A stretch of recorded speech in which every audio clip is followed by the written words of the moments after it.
Today, Professor Kuramiya will be speaking on the reconstruction of societies in Central and Eastern Europe after the Second World War in the plans of Joseph Stalin. Professor Kuramiya, floor is yours.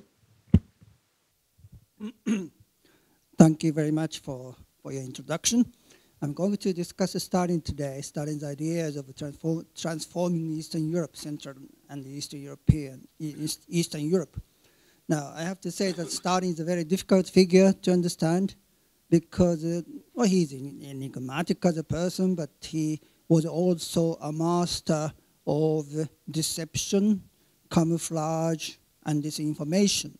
In addition, there are many documents of Stalin which are not declassified yet. Yes, in other words, there are many secret documents still held in Soviet Russian archives.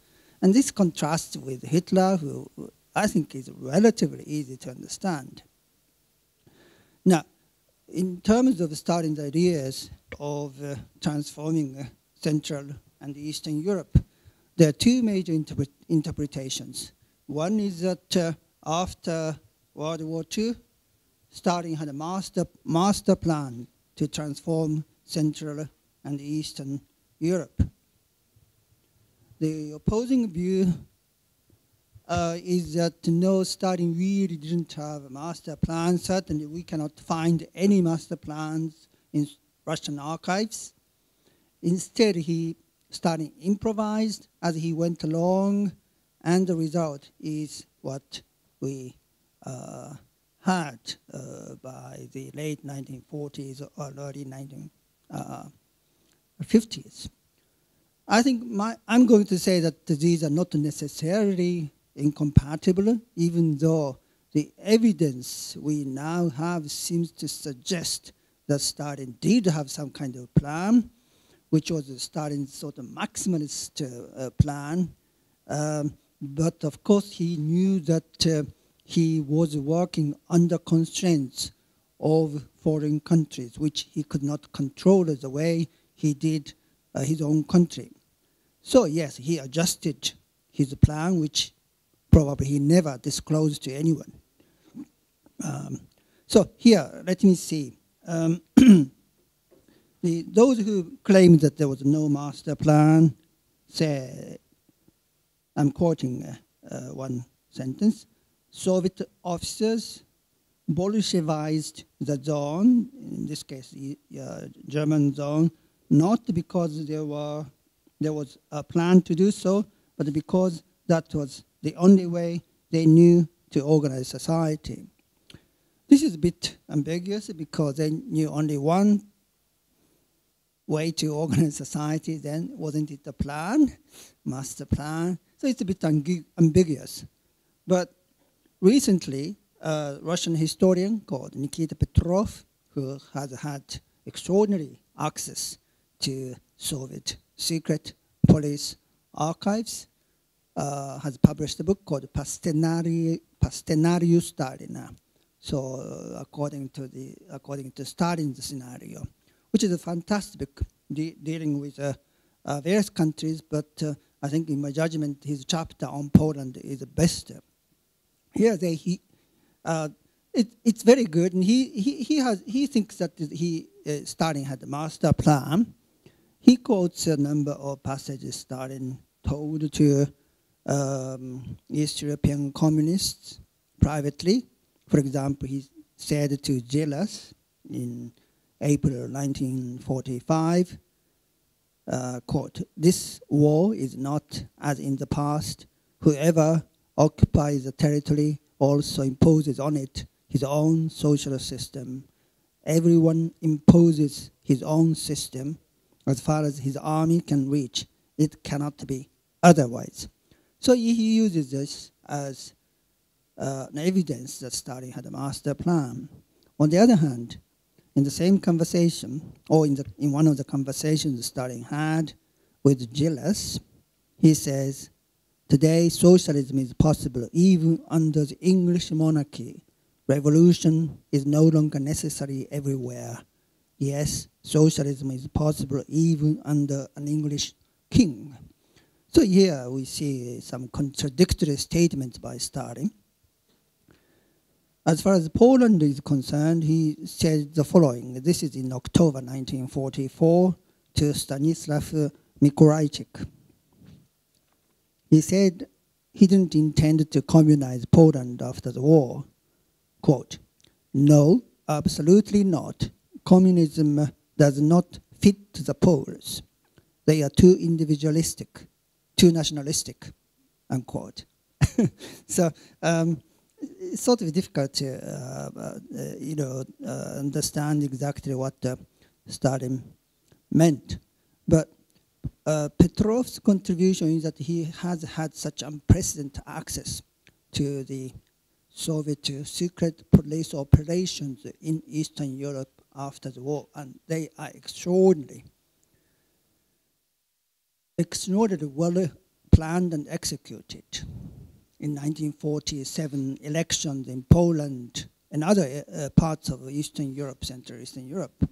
And then we have documents from Czech Republic, Hungary, and they do suggest that Stalin had some kind of plan, which is that the ultimate control of Central Eastern Europe into his hands. But of course, he had to consider external factors and internal factors such as strike movement, the church, non-communist parties, and so on. So he did provide a facade of not communizing Central and Eastern Europe, but presenting these lands as new forms of democracy, which he called people's democracy.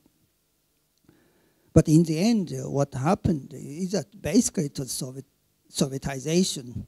Sure, there are non-ruling parties, but like, for example, in Poland's case, there was this Zjednoczone Stronnictwo Ludowe, or some, there are other parties in other countries. So the facade is not one-party dictatorship, but in reality, it was really one-party dictatorship. So Petrov says the Sovietization was not a goal in itself, but the most effective method of creating satellite states in the security zone which Stalin wanted to create between the Soviet Union and the Western capitalist countries.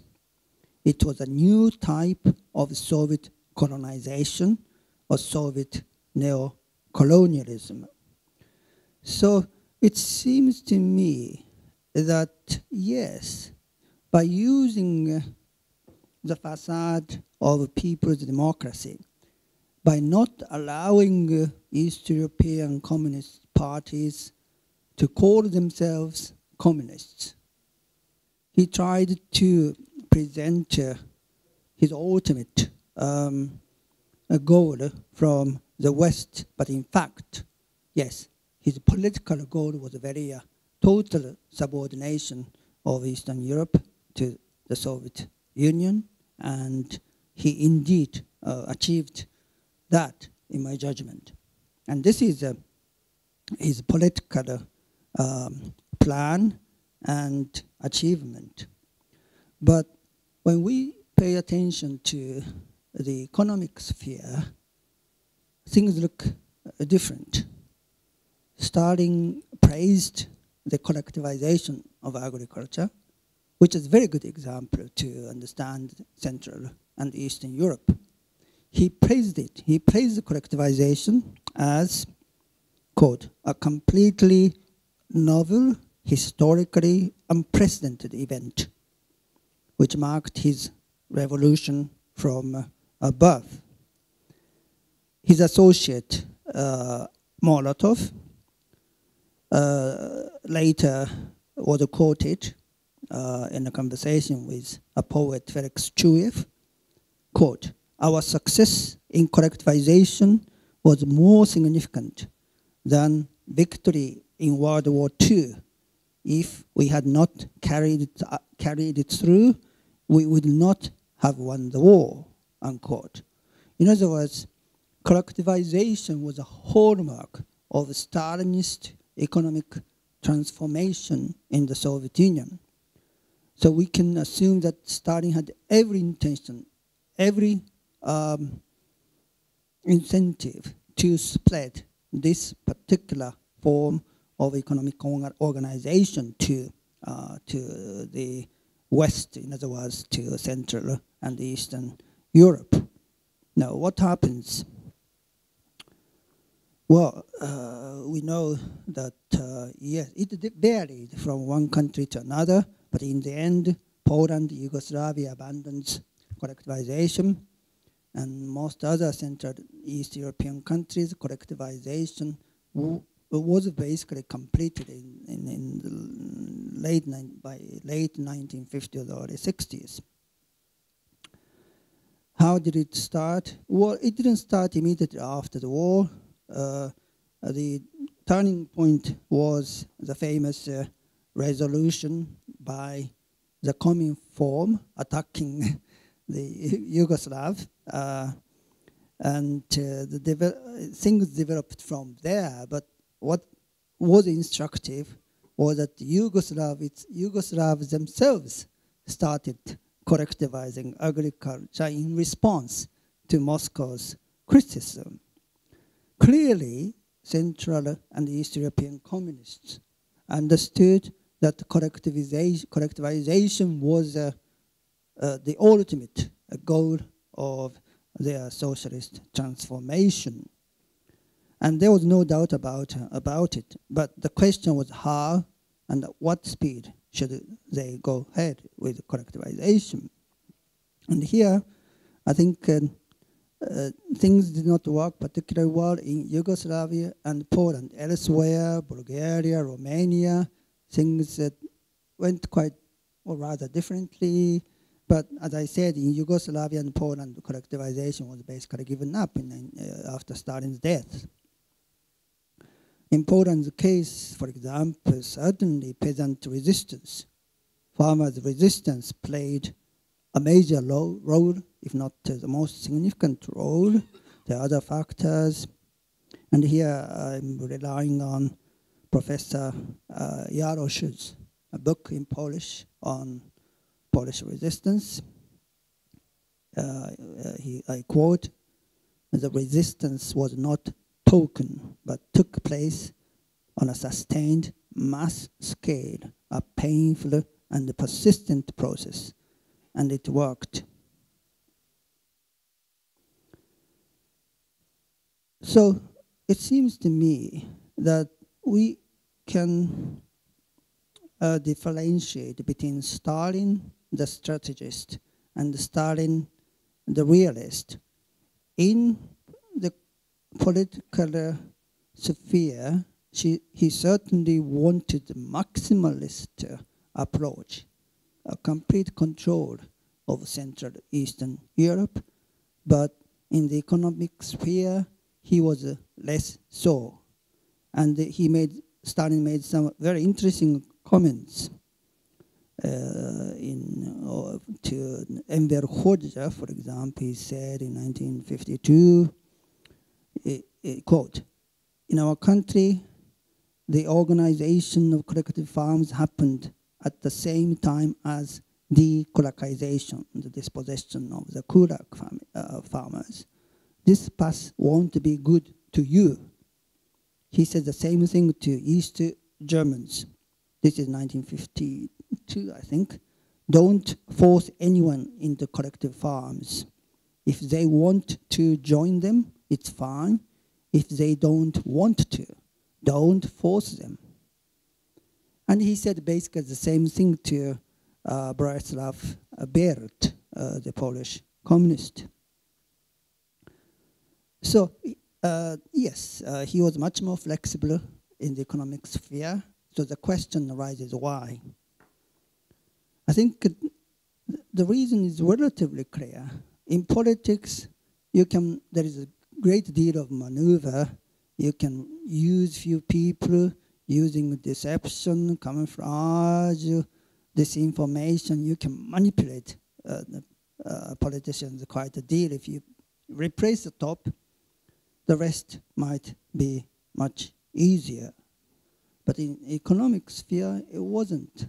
You had to deal with millions of peasants, millions of households, and in this instance, there was a precedent, which is the case of the People's Republic of Mongolia.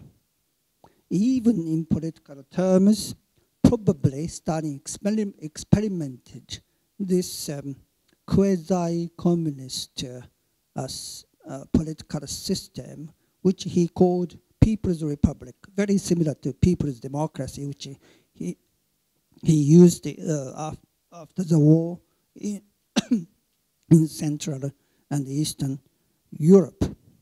And there was some hope among Baltic republics, communists, that in fact they could maintain a Mongolian way. In other words, sort of nominally controlled, nominally independent, even though it was controlled by the Soviets, nominally they may be able to maintain independence.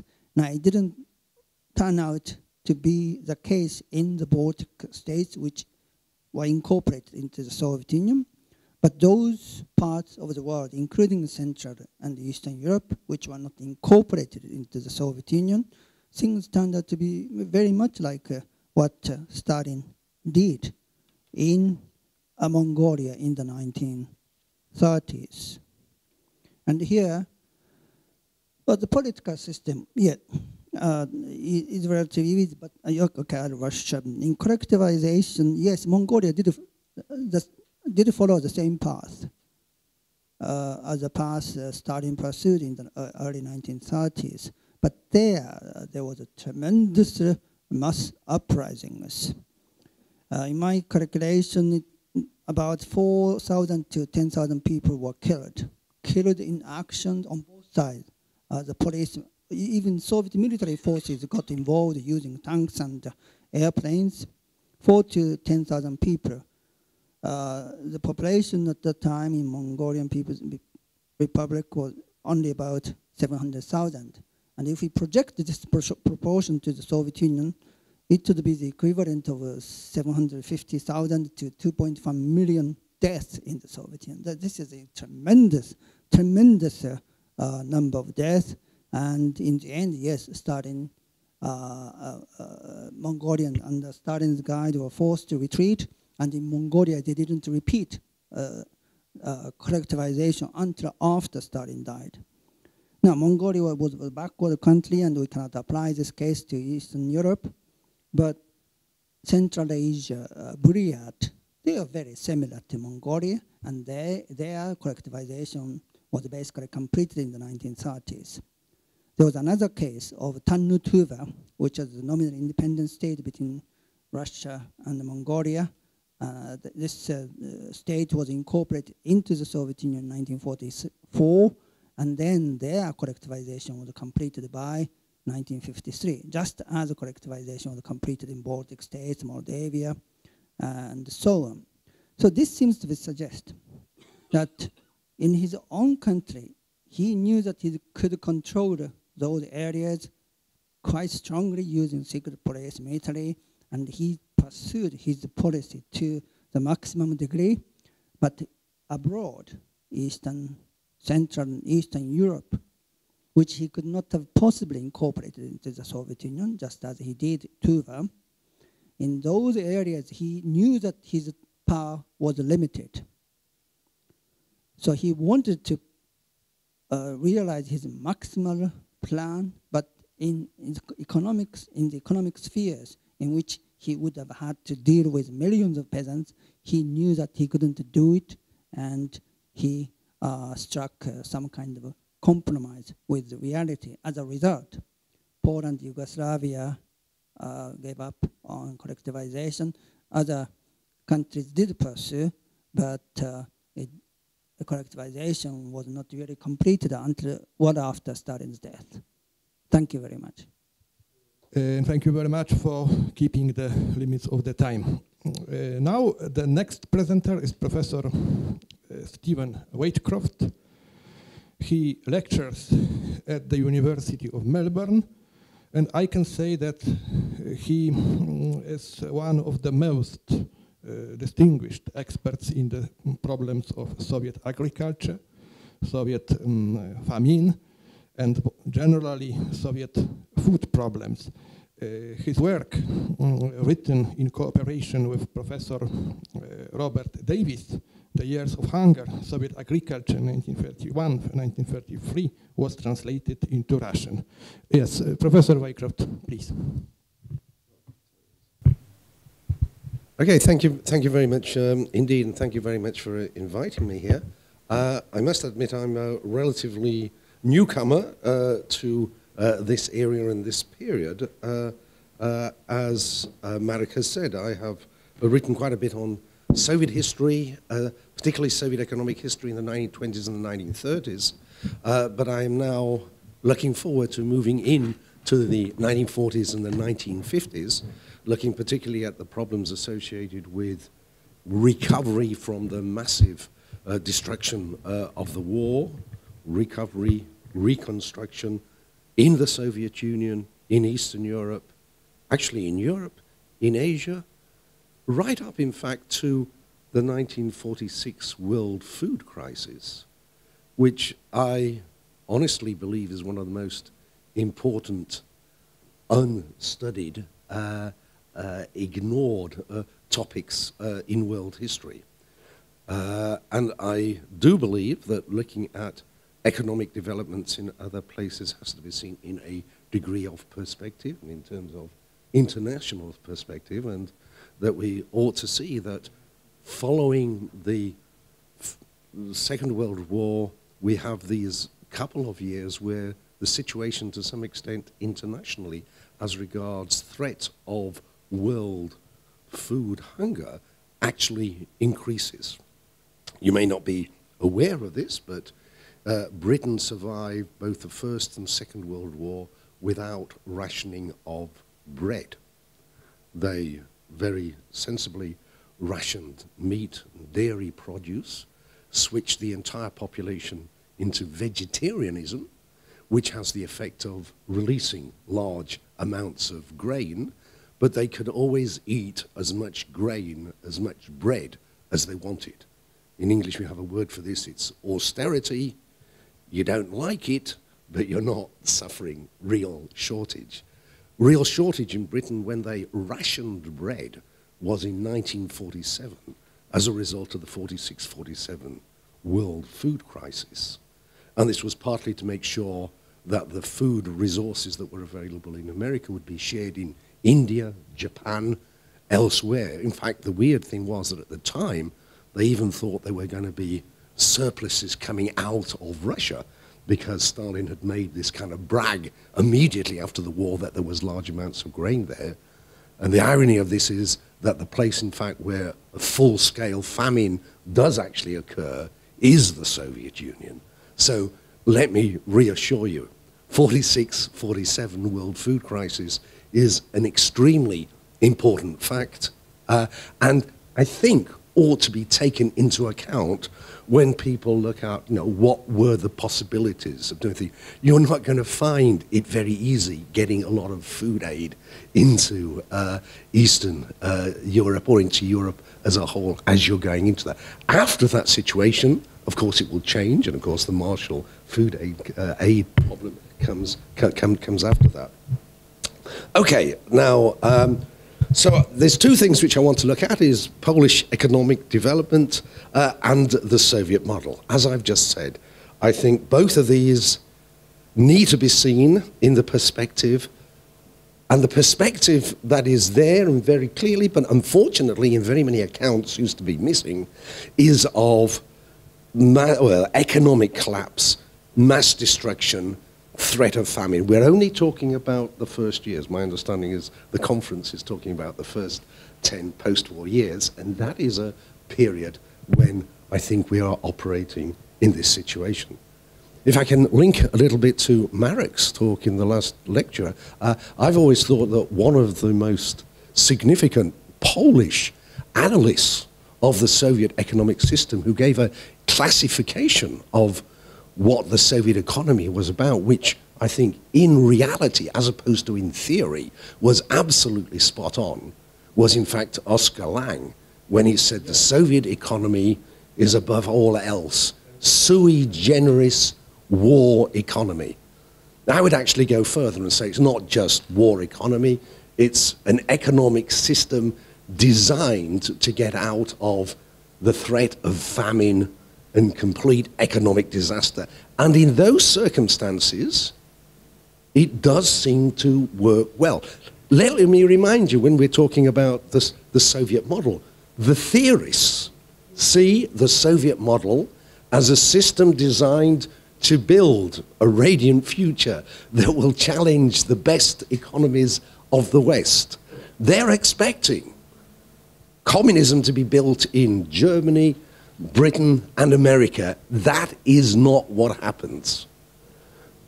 Apart from the theory of the Soviet model, there is a practice of the Soviet model, and that is where Oscar Lange, I think, is right, and this is the practice of war economics in destitute poverty with the threat of famine. And so it's not surprising that China is where we will see communism developing. Ethiopia, Somalia, it's not in America or Britain. We're getting further away from it. So one of the big things I'm arguing, if we're talking about the Soviet model, let's distinguish between the theory of the model, the way the politicians and the ideologies, and then the reality of the model. And as Poles, I'd recommend you to look at Oscar Lange, who I think is spot on and is actually pointing us in the right direction. But most of academic study, I think, is taking the theory far too seriously and not basing itself sufficiently in the economics of the situation. Okay, and so when we're looking at the Polish economy, this is actually my favorite poster. I apologize, I gave a lecture yesterday and I put the poster up. I give the poster in everywhere because it seems to summarize the primitiveness of the case that I'm arguing against, where, as you can see, the threat is of this enormous hairy monster that is threatening Europe, and it says in an argument which I think defies logic, that it's Bolshevism that is bringing famine, unemployment, and war. This is a German poster of 1918, and of course I don't have to point out to historians that what we got in 1918 is war having caused unemployment and famine, and it's in those circumstances that Bolshevism is developing. So although I think they've got the ingredients here, I think the argument of the case is exactly the wrong way around, and so I argue against this. So the Polish economy, Polish economy 1945 to 1956, but if you want a pre-war comparison with it, you're all, of course, aware that we've got enormous problems because of the boundary changes and, in fact, also of the nature of industrial and agricultural areas and urbanization that make it extremely difficult for us to make those comparisons. It's also the case that Poland had one of the most, if not the most, destroyed economy at the end of the Second World War, in terms of economic destruction and in terms of population loss. According to the United Nations publications of the time, Poland was the country whose economy was most devastated by the war and whose population had suffered the greatest welfare decline. So to some extent, I would argue that Poland at the end of the Second World War is actually in a fairly similar situation to Russia at the end of, well, the revolutionary period, not just the First World War, but the Civil War periods that have brought about this enormous economic collapse within Russia. And it's in those circumstances that you have to use a form of economic organization to get out of this crisis. And let me remind you again that when Oscar Lange was talking about war economy, this is actually the same kind of war economy that takes place in economies that have completely different ideologies. The British, the American war economies introduced elements of planning within them and things that we would normally now associate with the Soviet model.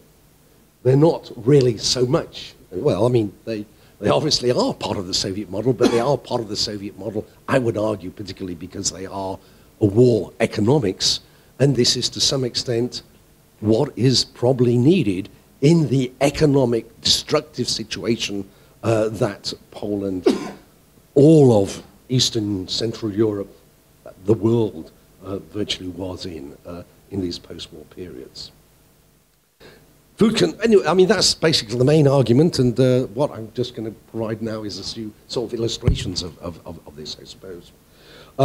According to the United Nations, and this is the League of Nations publication, Poland had the lowest level of food consumption during the war, the largest decline in food consumption, the lowest rations. The ration data, comes from the League of Nations.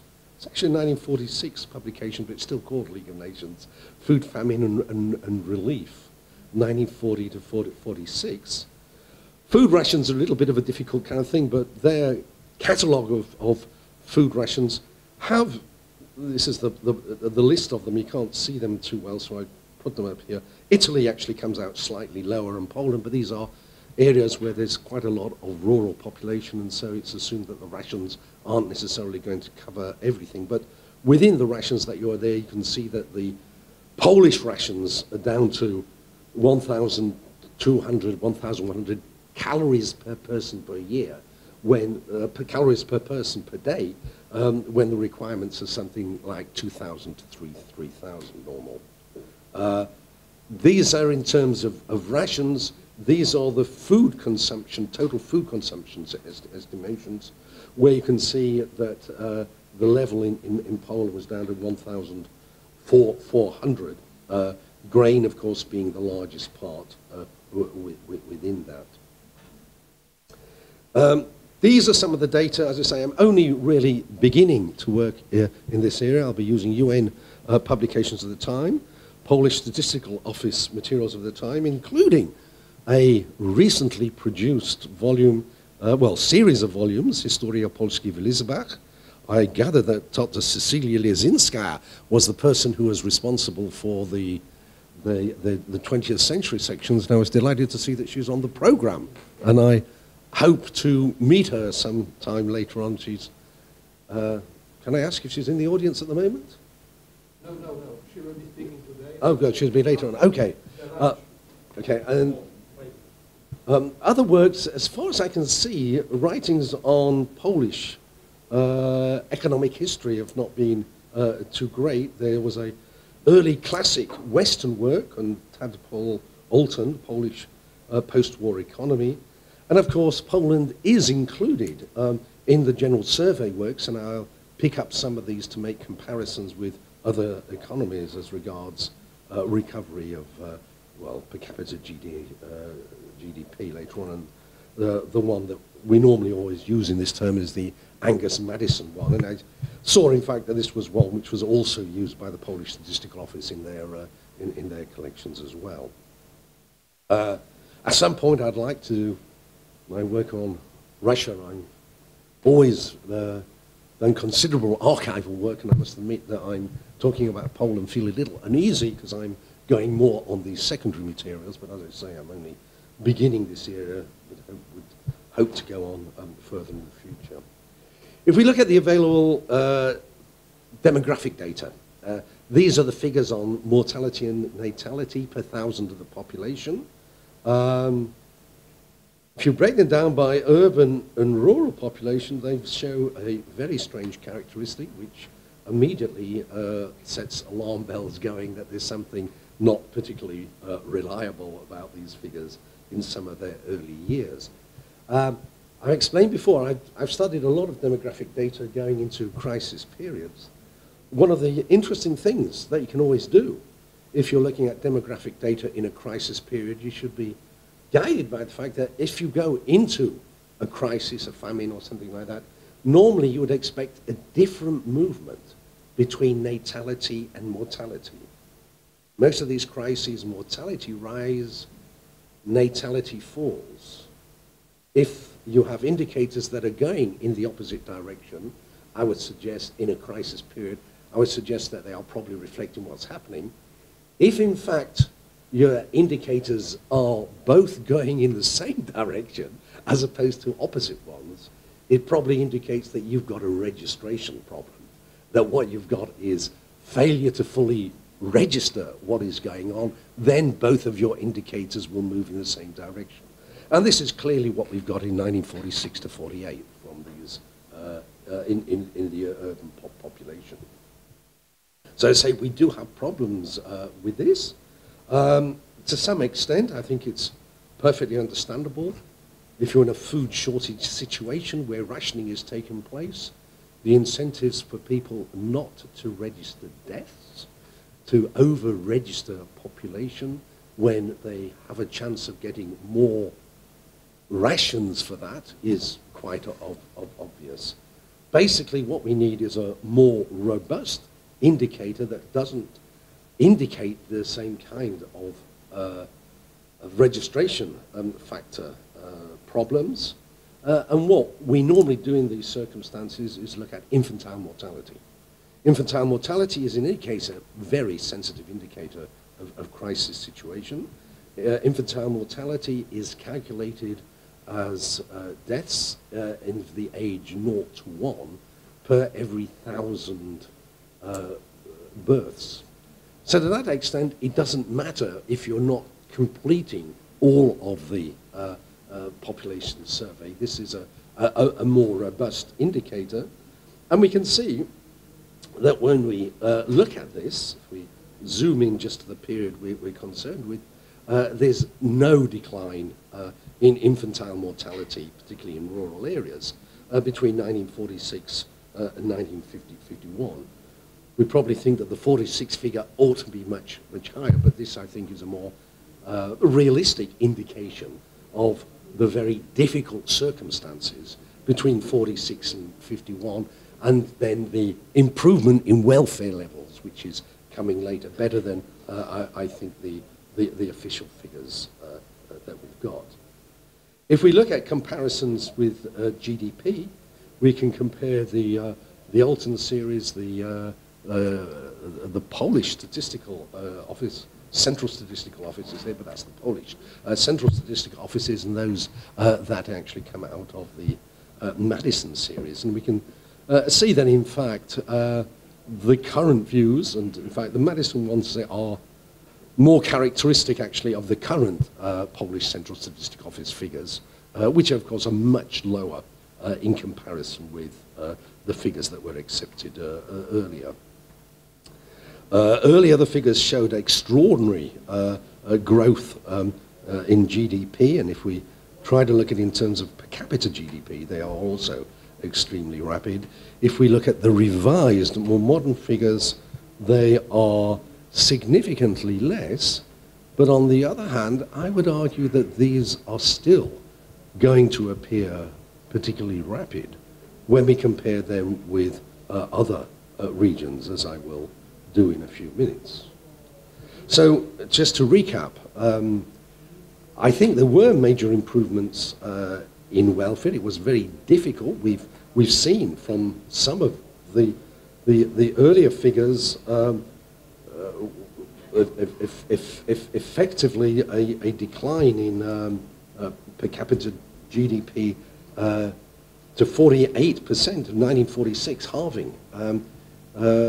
And that may be an exaggerated figure. So we've had an extraordinary collapse, and so the task of recovery will be extremely difficult, and we'll see in a few minutes how, when we use the current figures, this compares with everywhere else. I'll argue that, in fact, this does indicate a major improvement. Per capita GDP had been increasing relatively rapidly, but a very high proportion of this had been directed towards capital goods, investment goods, and particularly investment goods of producer Group A, rather than of consumer goods, and more directed toward welfare. We have a couple of indicators of this. If the pre-war 1938 indicators provided by Alton show only 12.7% of GDP being devoted to investment, we're seeing this enormously increased to 25% in 1951. A planned figure for 28%, but this was not achieved, but we are still getting very, very high proportions devoted to investment at this time. Hello, we're trying to move down here. We don't, oh yes. There is a way, I think, of looking at consumer goods. These are some of the consumer good index prices, and we can see the way that they've been. Okay, 1 minute, we'll be there in a minute. We can see what I've done here is the growth, the annual growth of consumer prices, the annual growth of wages and salaries, and then the scissors that we see of the difference between them. And the scissors indicate a sort of relative decline of living standards through to about 53, 54, and then an improvement only coming out there. So again, if we're looking at these first 10 years, we're seeing an extremely tough period right at the beginning, with very high levels of investment in order to pull out of the crisis, and you probably are going to need a war economy in order to carry that out.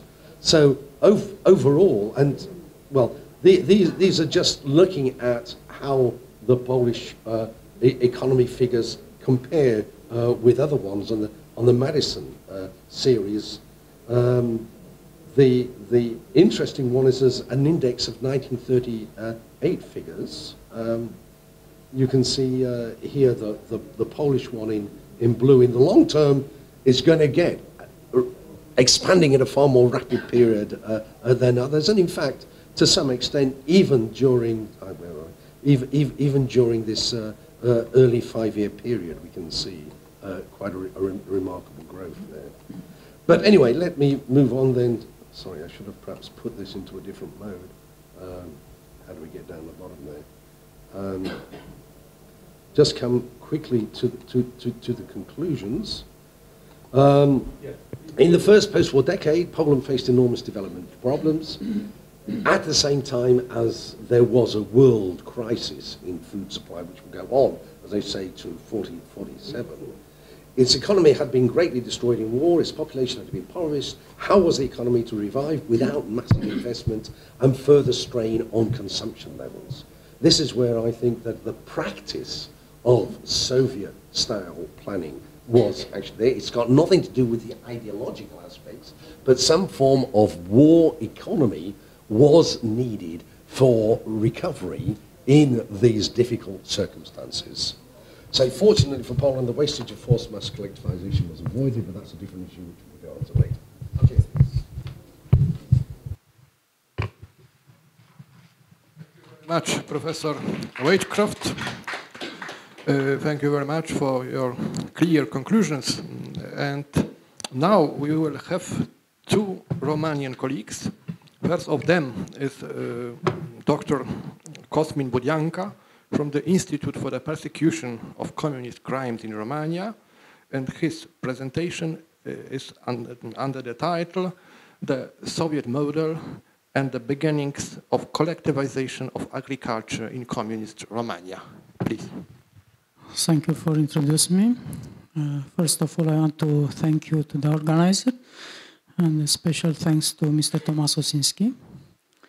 And because it's more easiest for the translators, we ask you to permit me to read my presentation. The process of the collectivization of agriculture was one of the toughest aspects of the communist regime in Romania, and lead to the irreversible transformation both of the traditional world of the Romanian village and the Romanian society as a whole, with consequences until today.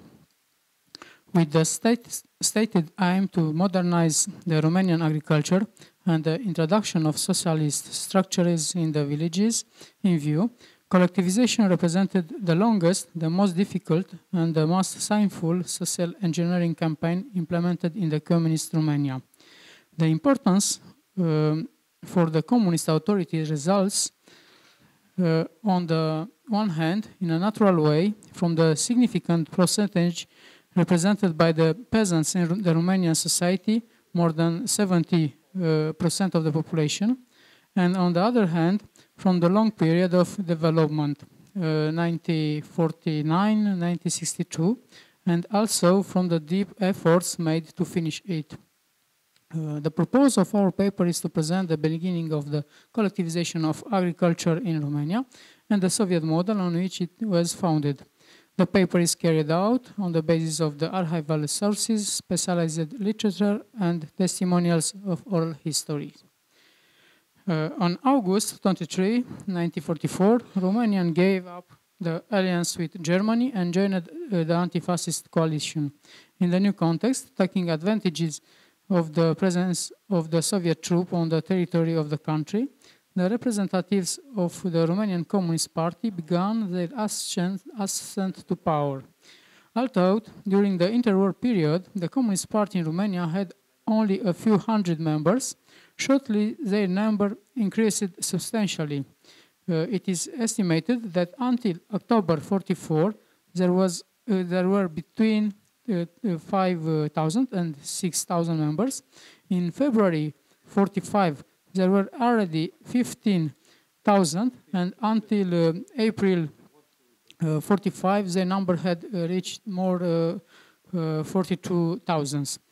Coordinated from Moscow, the communists joined the first governments which governed the country after the 44, holding important positions: justice, transport, education, communications. This position allowed them a major impact in making a legislative decision and taking over key position with a view to control the country economically, administratively, and politically.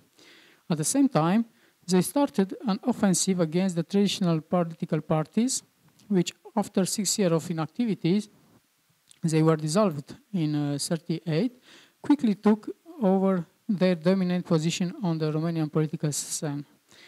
One of the methods through which the communists attempted to draw people's admiration was to promote a new idea of agrarian reform. This was done as a result of a decree 23 March 45 and resulted in confiscation of the big properties and the sharing of small batch of land to the peasants. But these areas did not solve the economic problems of the small households. In addition, through this reform, the communists also intended to divert the population attention from the idea of the collectivization of agriculture, with which they were associated. But once the control of the country was taken over, the theme of collectivization was publicly and openly taken charge of, and shortly its implementation began. But this attempt to capture peasants' admiration by the agrarian reform and property restoration, followed by consolidation of power and expropriation, was not a new issue. Exactly the same scenario had been applied by the Bolshevik 3 decades ago in the Soviet Union, immediately after taking over the power.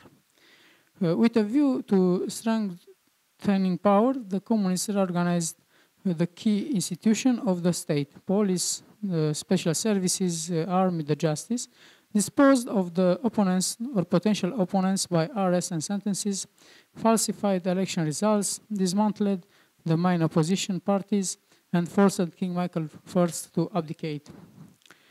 The Soviet model of transformation of agriculture. The idea of abolishing private property rights over the hand and the establishment of the collectivist method in agriculture was part of an ampler series of ideas taken over or imposed according to the Soviet model. Even if initially these ideas were older and they could be identified in many of the utopian projects of the last 2 millennia, the manner in which they were applied in Romania has a close connection with the Soviet model of socialist transformation of agriculture. In fact, when the Soviet Union occupied Eastern Europe, it had already prepared a strategy of Sovietization, which was to be applied in all the states in the area that came under its influence. And the collectivization of agriculture had an important place within this strategy. The Soviet model of the collectivization of collectivist agriculture was based on both of theoretical bases drawn up by Lenin and Stalin and the experience acquired by the communists during the period in which they experienced collectivization in the state under the Soviet Union and in the some occupied territories in the year 39-40. As regards the theoretization of the model, there were observed a few regulations of the two leaders referred to above. One of the most important similar regulations was incarnated with the conception of class struggle, which meant attracting the peasantry to the communist side with a view to isolation and destruction of the big landowner considered political enemies.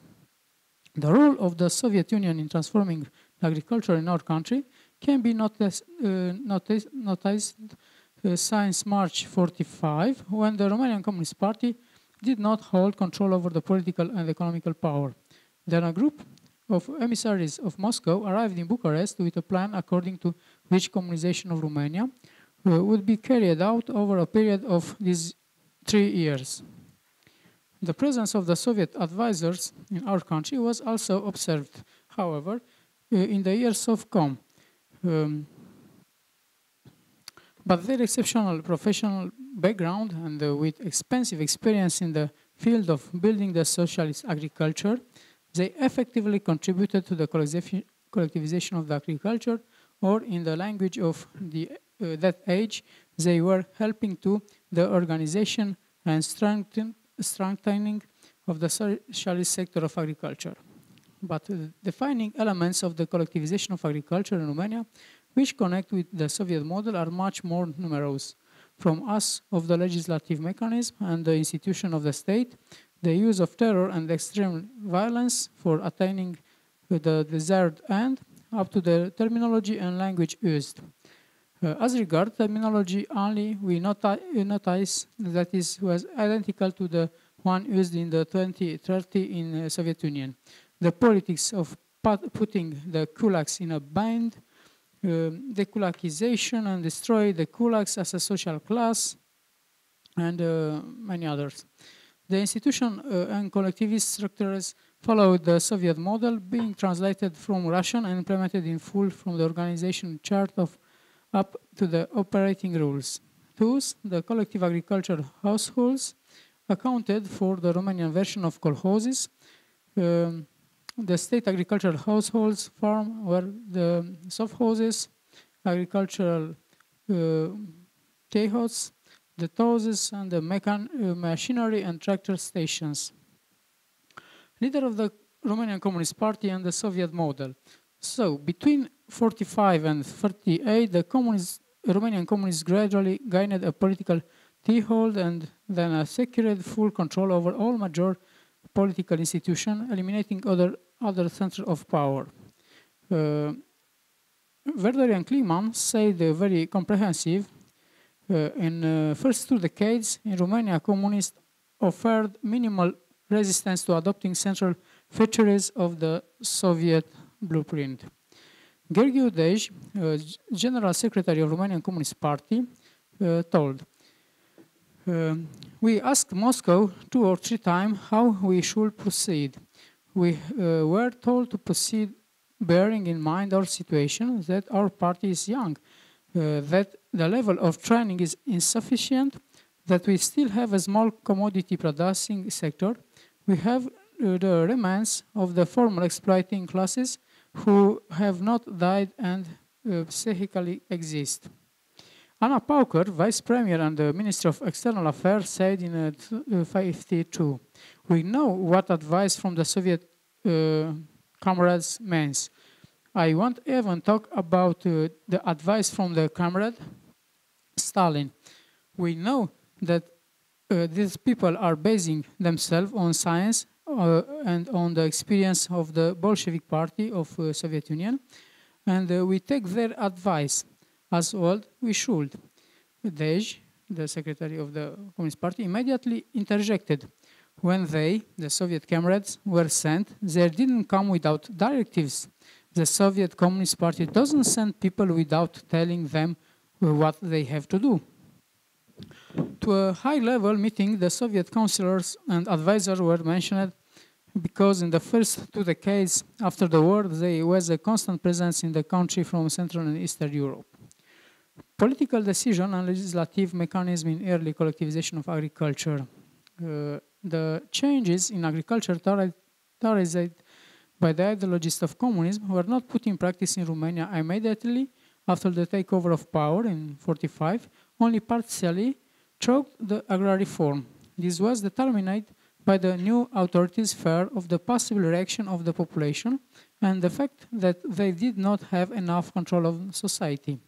Many of Romanian soldiers who had fought on the Eastern Front saw the blessings brought in by the collectivist system, and one of the arguments put forward by the people in the rural areas when they expressed their opposition against the communist ideas referred exactly to these aspects.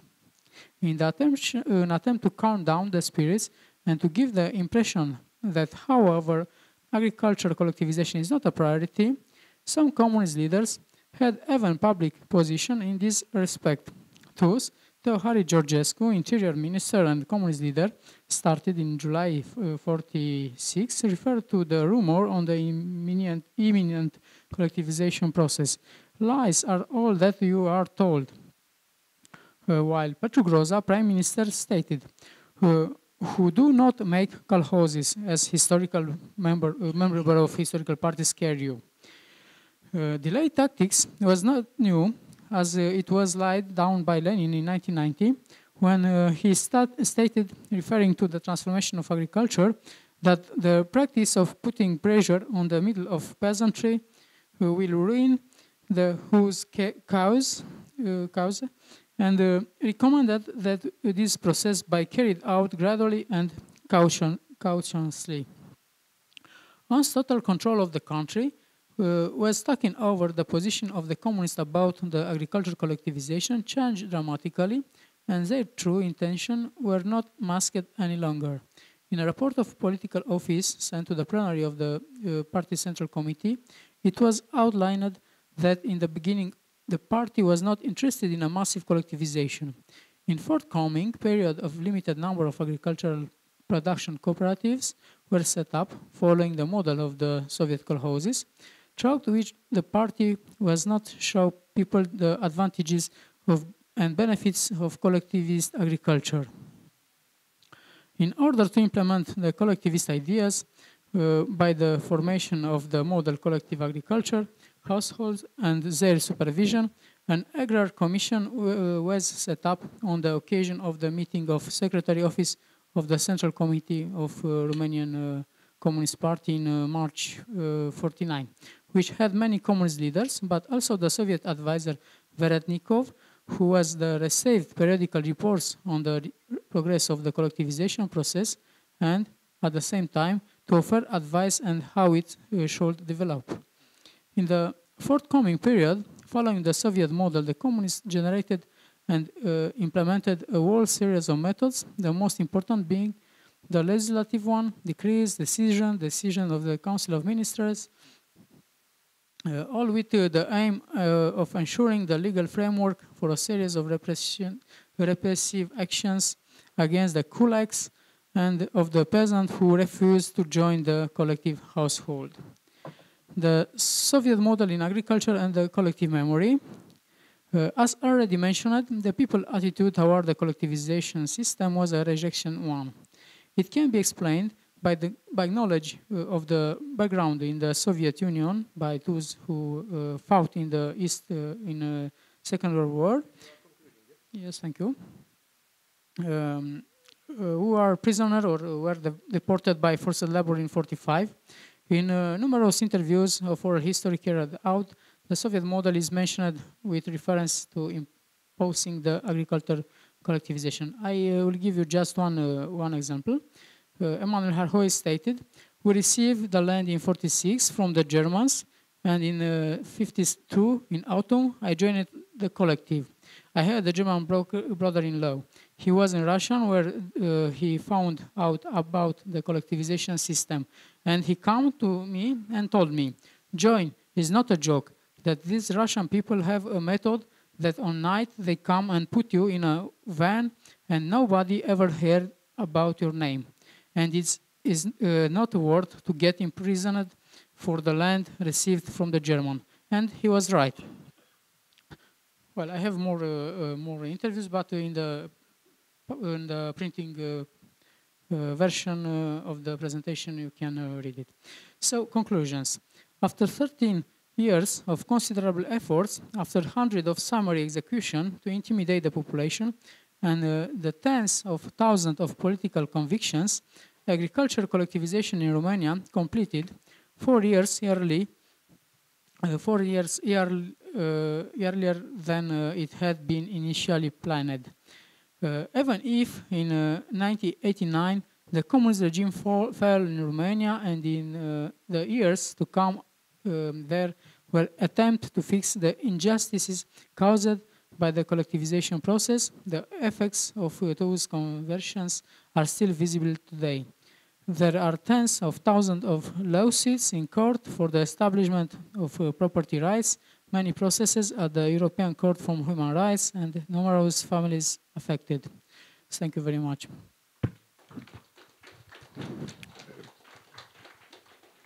Thank you very much, Mr. Budeanca.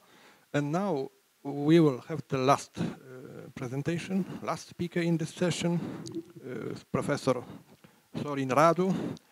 He works at the university in Sibiu in Transylvania, in Romanian Transylvania, and his presentation is devoted to the communist propaganda in Romanian countryside during 1945-53. Please. Thank you, Mr. Professor Konrad. I'm glad to be here. I want to thank you to organizers for your invitation, especially Mr. Tomasz Osinski.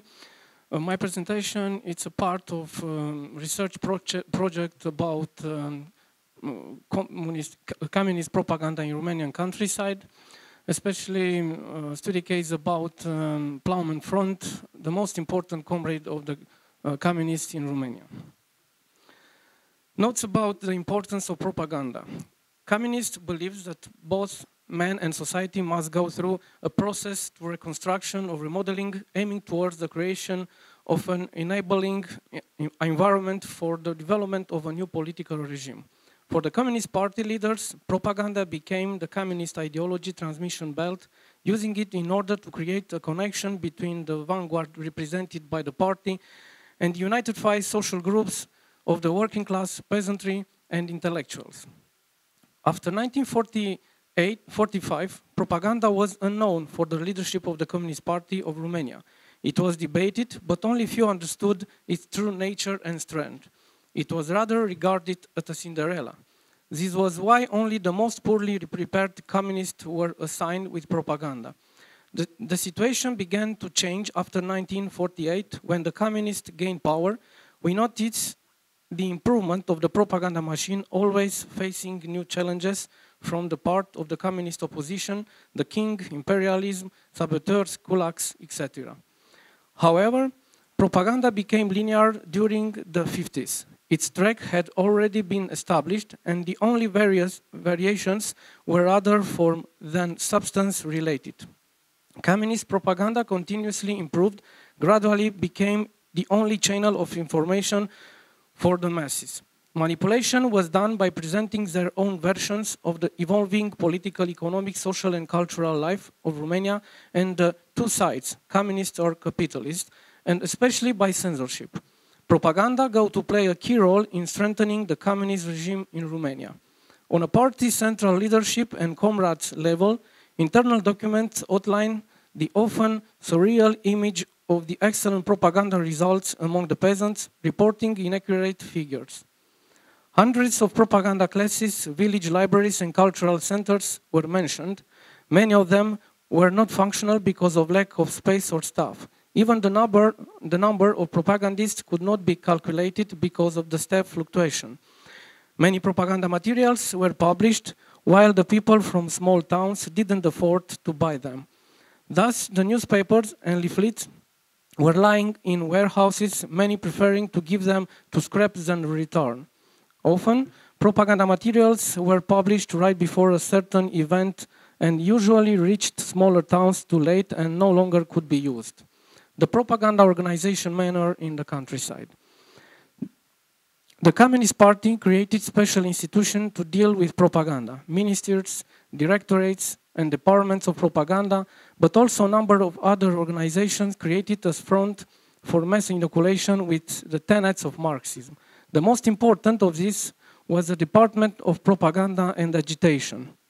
During the years following the communist takeover, the propaganda was assigned to the comrades, the parties they had allied with under the National Democratic Front, mass organizations, youth organizations, women's organizations, professional organizations, etc.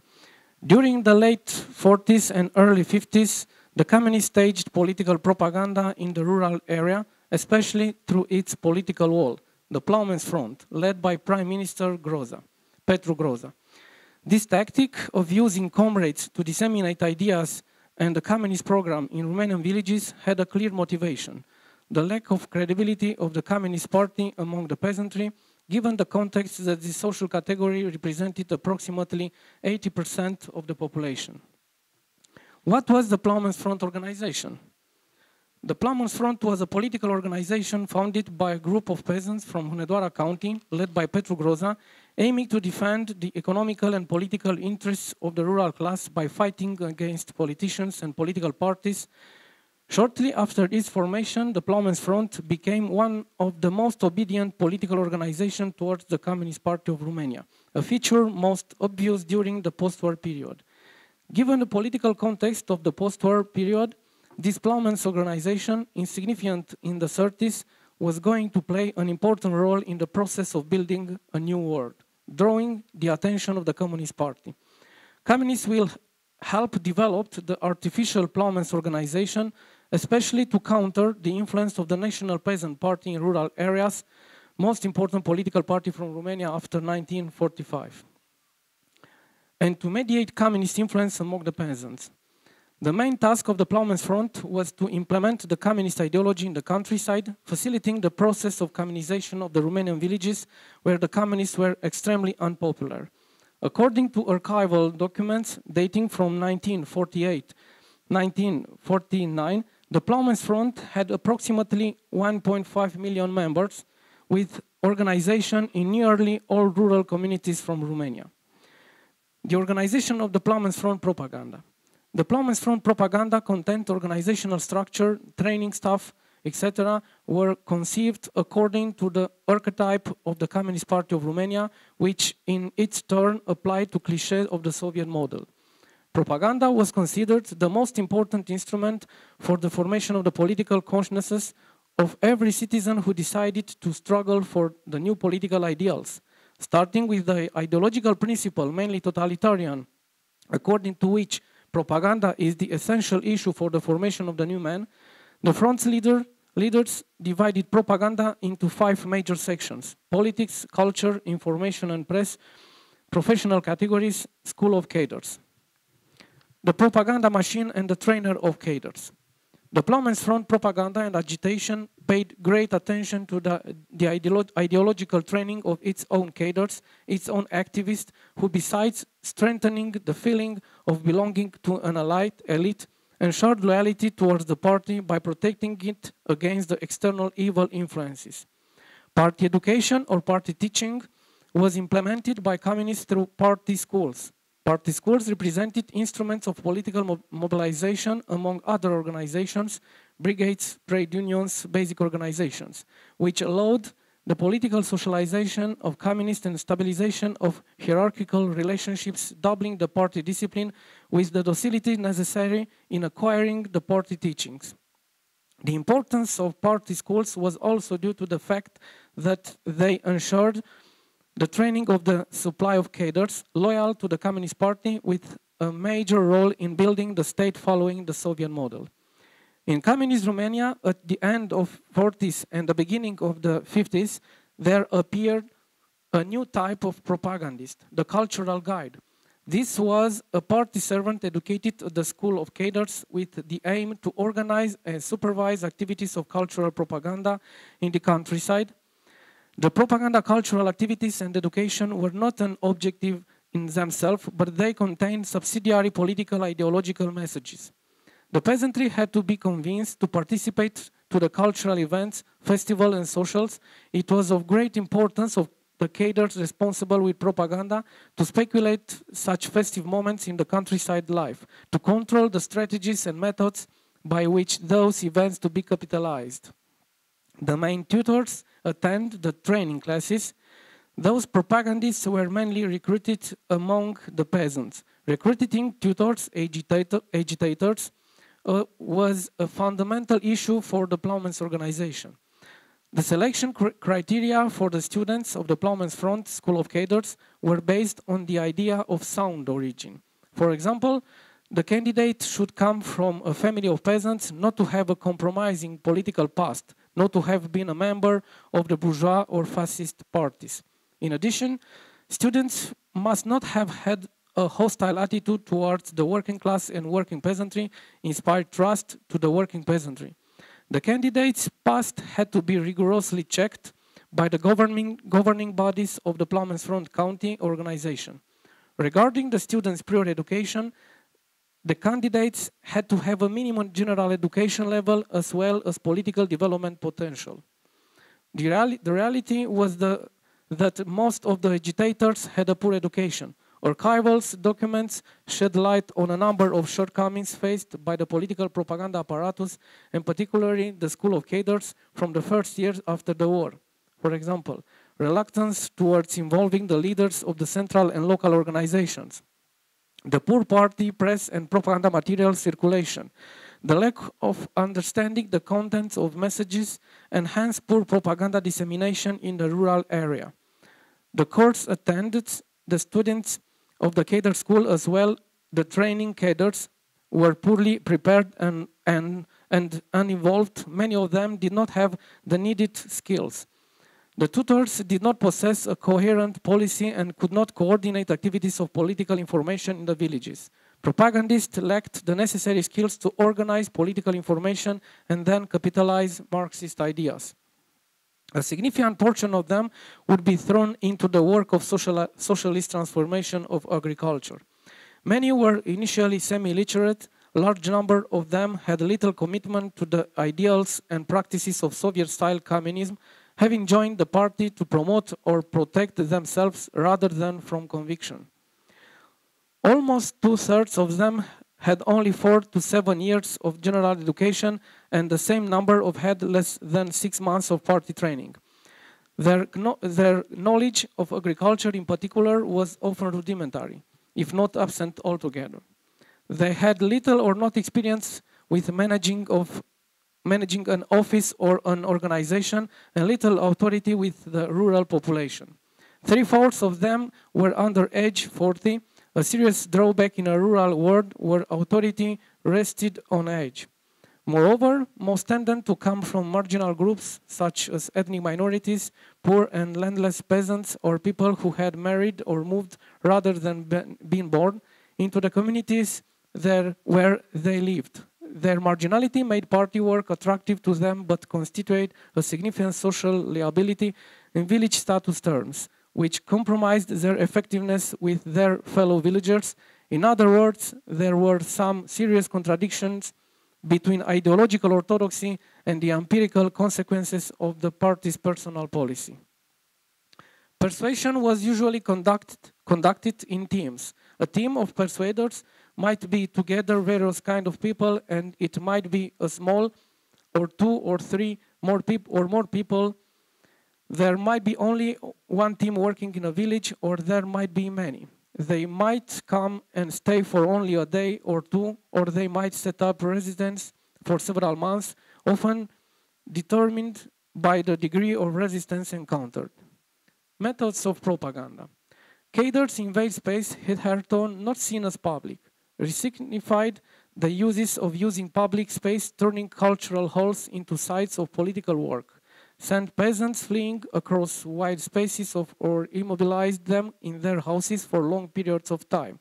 They violated norms of etiquette by coming to house over and over at the wrong times, preventing villagers from working when they normally would, and by demanding hospitality, reinforcing the gender difference between large male cadres and the woman left at home to greet them. Cadres carved out multiple spaces for their work, spaces that corresponded to collective or individual targeting. One common procedure was to show films and hold meetings in the village hall, school, or other public local, or even out in the open, covering either the village as a whole or subsets of it. Summoned street by street, for instance, and trying to persuade them as a group. Alternatively, activists went from house to house, persuading from person to person. In brief, persuasion, yes, thank you. In brief, persuasion assaulted every temporal norm of peasant life. Times of rest became times of grueling persuasion. Times of work were interrupted as well. Times when peasants usually socialized together were disturbed as households entertained activists instead. Propaganda topics. Propaganda topics and content were determined and planned by the Communist Party leadership and were further sent to the Plowmen's Front. In order to preserve the democratic appearance, the Plowmen's Organization Executive Committee sometimes debated on the task of the Communists had assigned them. Propaganda topics often varied, making it difficult for propagandists to disseminate the propaganda content. Many of the topics approached by the propaganda conducted by the Plowmen's Front in the rural area, starting from the institutionalization of the communist regime, 1948, until the organization dissolution in 1953, was unrealistic, far from the realities of the Romanian villages and especially the peasant expectations.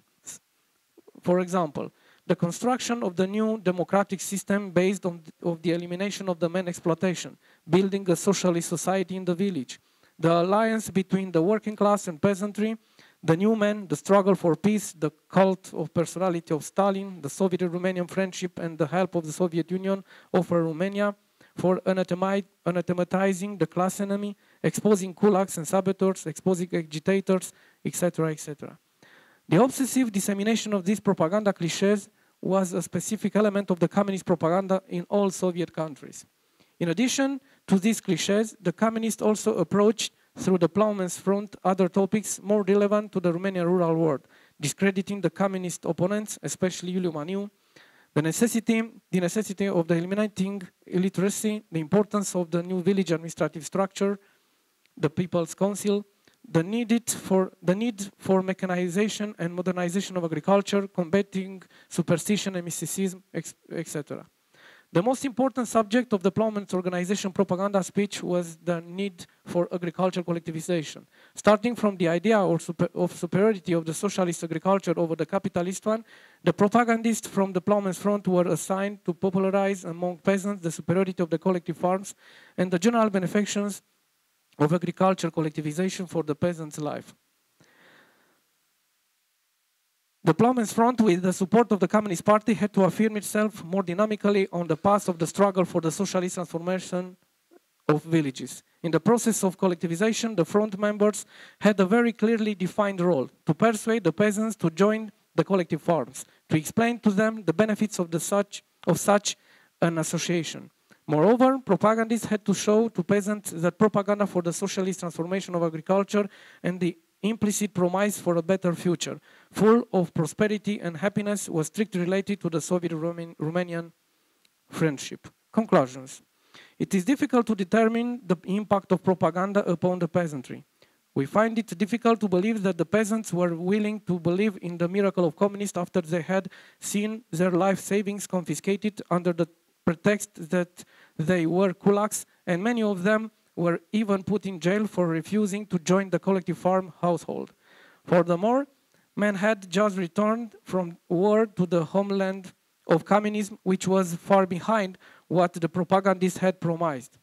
However, communists managed to seize the Romanian society through lies, slander, omission, mystification, and manipulation. Many stopped fighting against them in order to be able to survive the harsh post-war years. Others were imprisoned for their beliefs and their families' blackmail. But there was also a category of profiteers, opportunists, who viewed communists as their chance to social ascension. Lastly, there was a segment of the population more naive who believed in the promises of the new government in Bucharest. Thus, we consider the beginning of propaganda, 1945-1953, as a pioneering stage, still trying to find their own way. The real propaganda power was visible only later, during Ceausescu's leadership, when the children who had been schooled in the spirit of the communist propaganda were then obedient adults. Thank you for your attention. Thank you very much. Thank you very much, Professor Radu, for your presentation, for the keeping of the limits of time. And now I open the discussion. We must take into account all 6 presentations. 3 before the break, and these, 7 presentations. And now 4 presentations in English. Kto by z Państwa chciał zabrać głos? Proszę bardzo. Maciej Bałtowski, UMCS w Lublinie. Ja też mam głównie uwagi do wystąpienia pana profesora Wołosa. Jutro w południe jest taki panel, w którym będziemy brać obaj udział na temat wzorców, więc ja nie chcę mówić tego, o czym będę mówił jutro. Natomiast kilka uwag co do kolektywizacji i co do industrializacji, o której mówił pan profesor. Tutaj, ja powiem tak ogólnie, że nie było żadnego planu. A ten system radziecki, czy sowiecki, czy jak go nazwiemy, on powstawał metodą prób i błędów i powstawał w taki sposób, w jaki to było możliwe. To szczególnie widać w obszarze kolektywizacji. Przecież tu wspomniał któryś z panów, dekret o ziemi z 8 listopada 1911 roku mówił o wspólnotach wiejskich i o ziemię użytkowanej przez chłopów. To był program eserowców tak naprawdę. W 22 roku w grudniu został przyjęty kodeks agrarny i ten kodeks agrarny zakładał trwałość indywidualnych gospodarstw prywatnych, prawda? Trwałość. No, w międzyczasie był oczywiście komunizm wojenny, ale właśnie w tym czasie komunizmu wojennego zniesiono wprowadzone wcześniej kontyngenty przymusowe zwane podrazwiorstką. Prawda? Zniesiono, zastąpiono je podatkiem w naturze, a potem w 21 roku podatkiem pieniężnym, czy w 24 chyba, już pamiętam. Także no, potem oczywiście był NEP i dopiero w zasadzie ta kolektywizacja na dobre rozpoczęła się uchwałą, już nie wiem czyją uchwałą, w 30 roku, prawda? W styczniu 30 roku. Stycznia 30 roku, właśnie. Biura, no tak. Czyli to było już 13 lat po rewolucji, prawda? Po rewolucji. Więc to, o tym będziemy jeszcze jutro mówić, ale to nie było takie jednoznaczne. Jeszcze może zdanie, dlaczego była kolektywizacja i dlaczego gnębiono chłopów. No moja odpowiedź jest taka, że był jakby imperatyw uprzemysłowienia i źródło finansowania, to jest rzecz znana oczywiście, i to wyzysk, taki doszczętny wyzysk wsi był traktowany jako źródło finansowania rozwoju przemysłu. Więc tu nie było żadnych jakby ekonomicznych, to było po prostu praktycznie eksport zboża był podstawowym źródłem dewiz, a za dewizy kupowano bardzo dużo maszyn w Ameryce, prawda? Bardzo dużo. I w Niemczech, ale w Ameryce też. Dobrze. I teraz jeszcze parę uwag o industrializacji, bo tu też jest, myślę, warto to powiedzieć.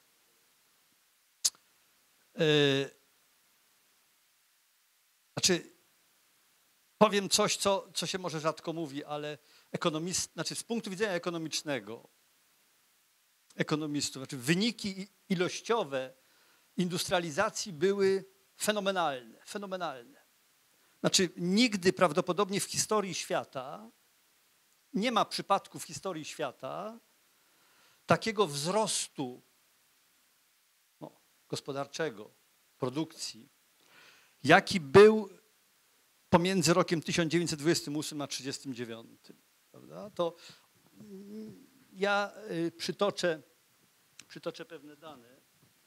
Mianowicie w pierwszej pięciolatce przeciętny roczny wzrost, tempo wzrostu w pierwszej pięciolatce, przeciętne tempo wzrostu globalnej produkcji przemysłu było 19%.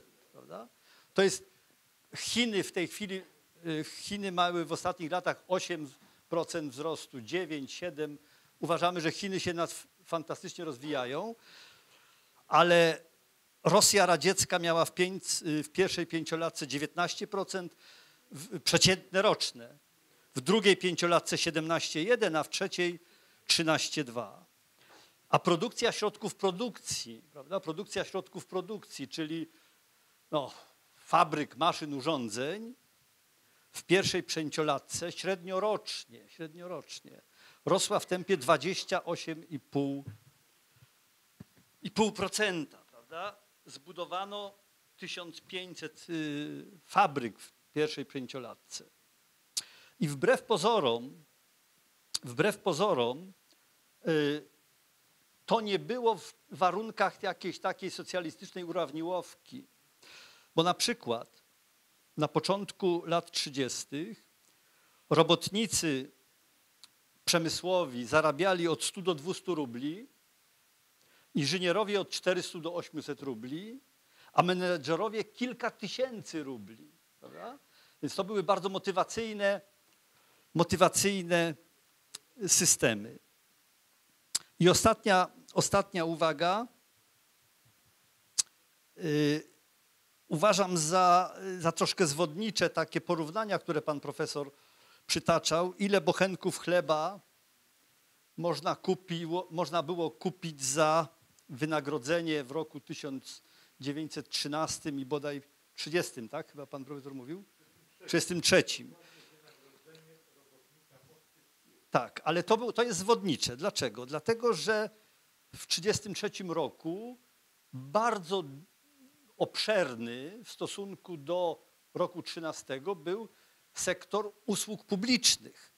Mieszkania były de facto bezpłatne, energia była prawie darmowa, usługi bytowe były bezpłatne, transport był darmowy i poczta była w dużym stopniu bezpłatna. Czyli te koszty życia były nieporównywalnie mniejsze niż w kapitalizmie w roku 1913, prawda? Poza tym ci robotnicy dostawali małe wynagrodzenie, ale dostawali świadczenia w naturze z zakładów pracy swoich, prawda?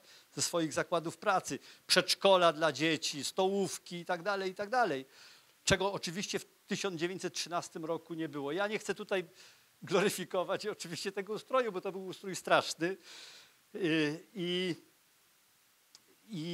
tutaj nie ma mowy o jakimś, ale taka jest prawda.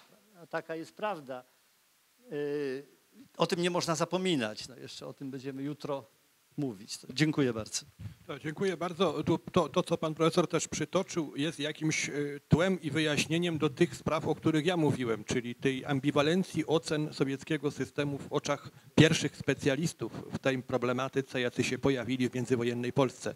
Teraz profesor Kaliński ma głos. Proszę bardzo. Chciałem do pana profesora Kornata zwrócić się z takim pytaniem, mianowicie na tle tego interesującego przedstawienia badań w Polsce nad Związkiem Radzieckim, zwłaszcza w kontekście wypowiedzi pana profesora Świaniewicza o tej rewolucji społecznej, to chciałbym zapytać, jak te polskie przemyślenia, analizy wyglądały na tle tego, jak oceniano Związek Radziecki, industrializację, kolektywizację w Związku Radzieckim. Tutaj na temat intelektualistów to dosyć sporo wiemy, jak oni się zachowywali wtedy. Natomiast wie pan profesor jeszcze jakieś inne... Ale nie zrozumiałem, na tle czego? Na tle zewnętrznej zagranicy, czy na tle społeczeństwa polskiego? Bo to jest różnica. Naszych badaczy i badaczy na Zachodzie. To znaczy w takim kontekście, czy z Polski się lepiej widzi, czy na przykład dzisiaj sprawy ukraińskie lepiej widzimy tutaj niż tam na Zachodzie, ale to już o to nie pytam pana profesora. No i za moimi przedmówcami kilka, znaczy może nie jeden komentarz do wypowiedzi pana profesora Wołosa. Mianowicie pan po raz pierwszy dzisiaj na konferencji użył tego pojęcia model radziecki. Potem pojawiły się te określenia w wystąpieniach kolegów z zagranicy. Ja mam wątpliwość dotyczącą właśnie pana wypowiedzi, która ogranicza się do lat 17, no 41 powiedzmy, tak? Ale to nie jest pretensja, to nie jest pretensja. Wydaje mi się, że jeśli rozpatruje się w takim okresie i tylko kolektywizację, bo pan w gruncie rzeczy skoncentrował się tylko na kolektywizacji, no przyklejenie industrializacji w moim przekonaniu no jest takim nieporozumieniem, bo to nie są przemiany własnościowe, industrializacja, nawet socjalistyczna industrializacja. Natomiast moja kwestia jest taka. Jednak powinno się zauważyć te zmiany, jakie następowały wcześniej, głębiej zauważyć, zwłaszcza powiedzmy etap komunizmu wojennego, ale również NEP. Głównie z tego powodu, że kiedy aplikowano komunizm po II wojnie światowej, to najpierw wybrano taki model, jaki był realizowany w czasie tych pierwszych przemian ustrojowych w kilka dni po rewolucji i wybrano, prawda, ten model nepowski, a dopiero od 1949 roku zaaplikowano ten model stalinowski, który u pana jest modelem radzieckim. Oczywiście, kiedy patrzymy na to z takiej dłuższej perspektywy i szerzej nieco, to można sobie powiedzieć, że ten model radziecki to jest model stalinowski, ale jeśli rozpatruje się 20 lat, to jednak trzeba zauważyć te różnice, zwłaszcza, że one miały wpływ na losy na przykład Polski później. Dziękuję. Dziękuję bardzo. Czy jeszcze jakieś pytania? Jeśli nie, to jeszcze, proszę państwa, ja bym sobie udzielił głosu jako dyskutantowi tym razem, mianowicie jest one commentary to Professor Wheatcroft, Professor Wheatcroft's presentation, short commentary. I think it was very interesting to take into account your conclusion when you said that Poland fortunately avoided the collectivization of the village, of the peasantry. It was very significant for Poland to conserve the private agriculture in this time. And second problem, you mentioned Professor Oskar Lange. Do you know his work on the economy of socialism? This is a distinguished study in the world economics, and it had many commentaries and stimulating discussions after its publication in English. And one question to our Romanian colleagues.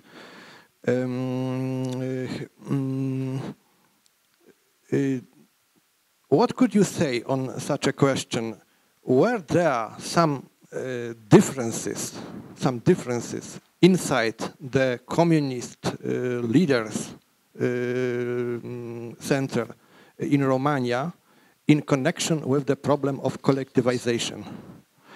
Are there some differences or not? Because in Poland we had an internal discussion between Gomułka and Bierut, and this dogmatic line and more elastic line of Gomułka. Gomułka argued that Polish peasantry are not prepared for rapid, immediate collectivization. I think it is interesting. I mean the conflict in Poland, in Polish party in summer 1948 and the elimination of Gomułka. Could you say something on similar phenomenon in Romanian party, or there was no response because it could be that there was no such differences inside the party? Teraz, proszę Państwa, przejdziemy do odpowiedzi i myślę, że najpierw zabrałby głos profesor Wołos.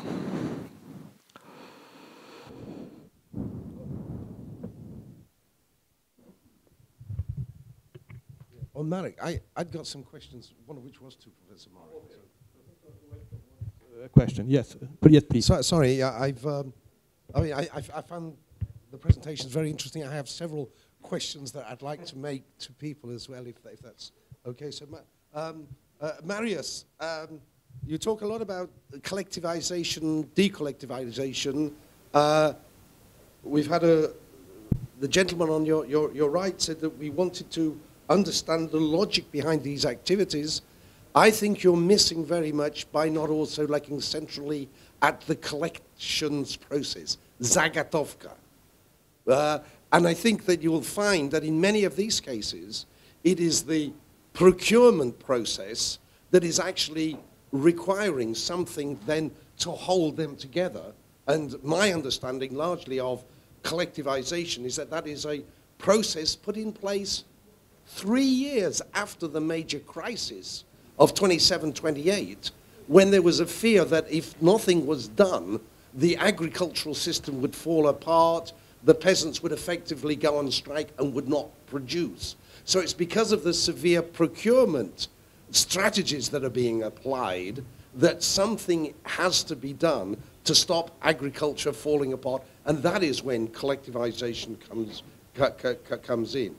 I also think you are totally wrong talking about the Antonovshchina as though it was to some extent related to collectivization or something like that, because this is where it is Prodrazvierstka, and it is the procurement policy that is absolutely central there. So I think you've missed a very important element by not concentrating more on the collection process. As regards Marek, as I've already mentioned to you, I was fortunate enough to have correspondence with Svanjevich 40 years ago, because Svanjevich was also well noted actually in two regards, particularly in the West, because of his work on the importance or the assessment of forced labor in the Soviet Union. Strangely enough, he had 2 goes at this. He wrote a very important section which was then used by Daniel and Nikolaevsky in their classic 1948 book on forced labor. And interestingly enough, at that time, he didn't use his real name. This was presented as a Lithuanian Professor Talgren, who gave an evaluation of 10 million people in forced labor. Then, in the late 60s, he wrote under his own name as Svanjevich, where he came to a revised figure, partly because of the census results becoming available, when he reduced that down to 6 million. I was actually in, debate with Robert Conquest about what figure was the best, and I was actually proposing figures below 6 million and said that in fact the Svanjevich figures were much better than the earlier Talgren, not knowing that there were a difference. And in fact, I have Conquest in publication criticizing me for accepting the Svanjevic figures before the Talgren one. And I was very grateful when a colleague of mine, Peter Wiles, at the London School of Economics, sent me a note saying, by the way, you do know that Svanjevic actually is Talgren. So I then wrote to Professor Svanjevic and said, you know, this is actually quite important for me. Would you mind giving me permission to reveal who you really were? And he says, well, this is already in the 70s. He said, of course, this is no longer a problem. Please do. So I was very interested to hear these earlier accounts of Professor Svanjevic. He was obviously a very old man by the time I came to know him. There's another question related to Marek, which again picks up the question, one of the latest questions here. When you ask, what were these Polish evaluations like in comparison with Western ones? I think that's a very interesting question. It's interesting for me because I was trained in Britain, in Birmingham, Birmingham Center for Russian and East European Studies, which is proudly the continuation of a Russian investigation unit. It was founded in the 30s, yes?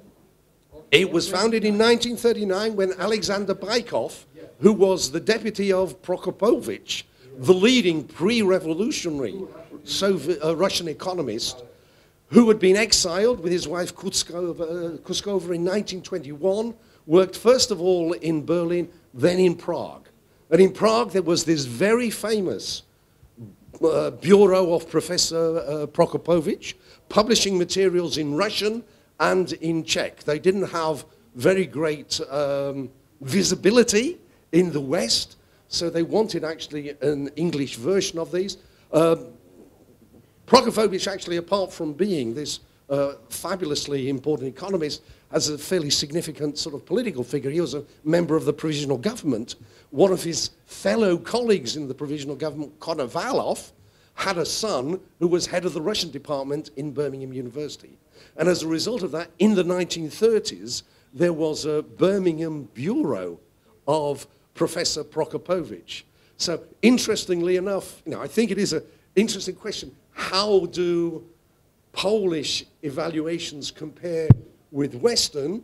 But there is actually this interesting Russian emigre group in Prague, which I think really was, I don't know much about the Vilnius thing, but the standard of the guys who are producing this bulletin were extraordinary. And they are actually very closely integrated into the West. And I would actually be rather interested to know whether there were any connections between the Vilnius group and Professor Prokopovich. But inasmuch as Professor Prokopovich was the leading pre-revolutionary economist and actually kept together a very good connection. Later on, Baikov in the 60s actually returned to the Soviet Union, was feted by all of the Russian economists, in particular, I don't know if people know this, Professor Nemchinov. And as a result of that, to partly just finish that particular story off, Nemchinov was invited back to Birmingham and received an honorary doctorate of Birmingham University.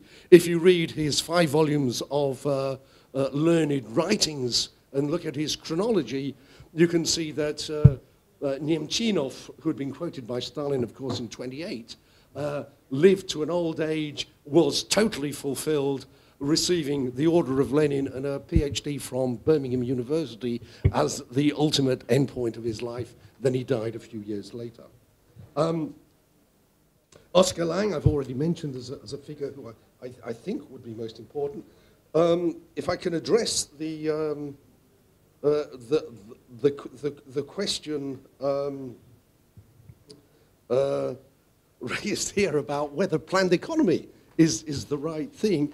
A very old friend of mine is Eugene Zaleski, another Pole, and who actually wrote, I think, the very best detailed 2-volumed work on the Soviet planning system going through all of the planned fulfillment. His conclusions, which in fact are exactly in line with yours, that it was not actually a planned economy, it's a managed economy. And I think that is absolutely right in that regard. I was fairly amused by your suggestion that I seem to excessively trust Soviet statistics. I have a reputation for boring the socks off people by going into more detail about the reliability of Soviet statistics than anybody else. I have got so many publications going back to the 60s on the reliability. In fact, I pride myself in knowing more about the history of the Soviet statistical system and being able to be in a good position to assess its reliability. This is a view that was shared by Viktor Danilov when he asked me to write an appreciation of the reliability of Russian demographic data within the Tragedia Sovietsky Dеревня series, which is the leading Russian set of volumes looking at the peasantry in the 1930s. And subsequently this year, I have written an appreciation of the demographic statistics for Viktor Kondrashin, one of Danilov's students, in the 3-volumed Warlord versus 29 to 34. And that has partly been published in Rus Archiv with the assessment that this is the most detailed and reliable of all assessments there have been of the data set. Yes. I think you're very important. I think it's very important to emphasize that we do need to have a critical assessment of statistical data. I have, I think, an unparalleled knowledge of the Soviet statistical system that does enable me, I think, to know a little bit about statistical systems that were based on the Soviet system. But as of yet, I have not been able to learn as much about the Polish statistical system as I would like. But in terms of the different kinds of statistics, sample survey of food consumptions, there was a very strong Russian tradition of this, which they did then spread to other areas. And in terms of sample survey investigative work, I have no reason for understanding that that there's anything wrong with that at all. The problem with the Soviet statistical system is not actually with the statistics, it's with the publication of the data, and it's with the political spin that people later want to. Yes, yes, it was amount of materials secret within the archives that were never allowed to be published. Yes. And if you can get into these, it's okay. This problem was discussed in the interwar Poland. Thank you very much. This question of the reliability of the statistics were discussed in your yesterday lecture in Warsaw. Yeah. If I may, I have one question which I'd Only like to one ask. sentence. Well, Hiroaki, this is in terms of Mongolian economic history and collectivization. My understanding of Mongolian collectivization was that it began, in fact there were two waves of collectivization. The first wave actually began at exactly the same date as in the rest of the Soviet Union. The interesting thing is, and that was obviously centrally imposed, there was a policy that began in 1932 which was called the Neo-NEP. I have an argument that the Neo-NEP, which was a decentralization and move away from that which was, I think, seriously intended, but never got anywhere within the Soviet Union, partly because of the weather and the famine occurring. My understanding is that in Mongolia, that decentralization went much further. Yes. And what you are now talking about is a re-collectivization at a later stage. Yes. If Stalin had been involved in seeing both the first collectivization, the Neo-NEP, and then the re-collectivization, then I think it makes a much stronger basis for your argument. Thank you very much for this question. Now Professor Wołos, then next will be Professor Kuramiya. Nie chciałbym zdominować tej dyskusji, ale do mnie było najwięcej pytań różnego rodzaju. 5 minutes. Professor Wołos, 5 minutes, please. This is impossible. W każdym razie bardzo się cieszę, że historyk może tutaj, historyk nawet dyplomacji, myśli politycznej, spotkać się z historykiem gospodarczym, ekonomistą, który patrzy na te kwestie zupełnie inaczej. Postaram się bardzo szybko. Sondażowe przybliżenie realiów sytuacji. Ja się przyjrzałem jednemu rejonowi bardzo dokładnie, mianowicie Tambowszczyźnie, która mnie interesuje od dłuższego czasu i powiem tak, jakie były skutki. Na początku lat 20. Tambowszczyzna, gubernia tambowska 4 miliony mieszkańców, dzisiaj 1 milion. Ona została zmniejszona 1/3, natomiast ten drastyczny wskaźnik pokazuje pewne procesy, o których mówiłem.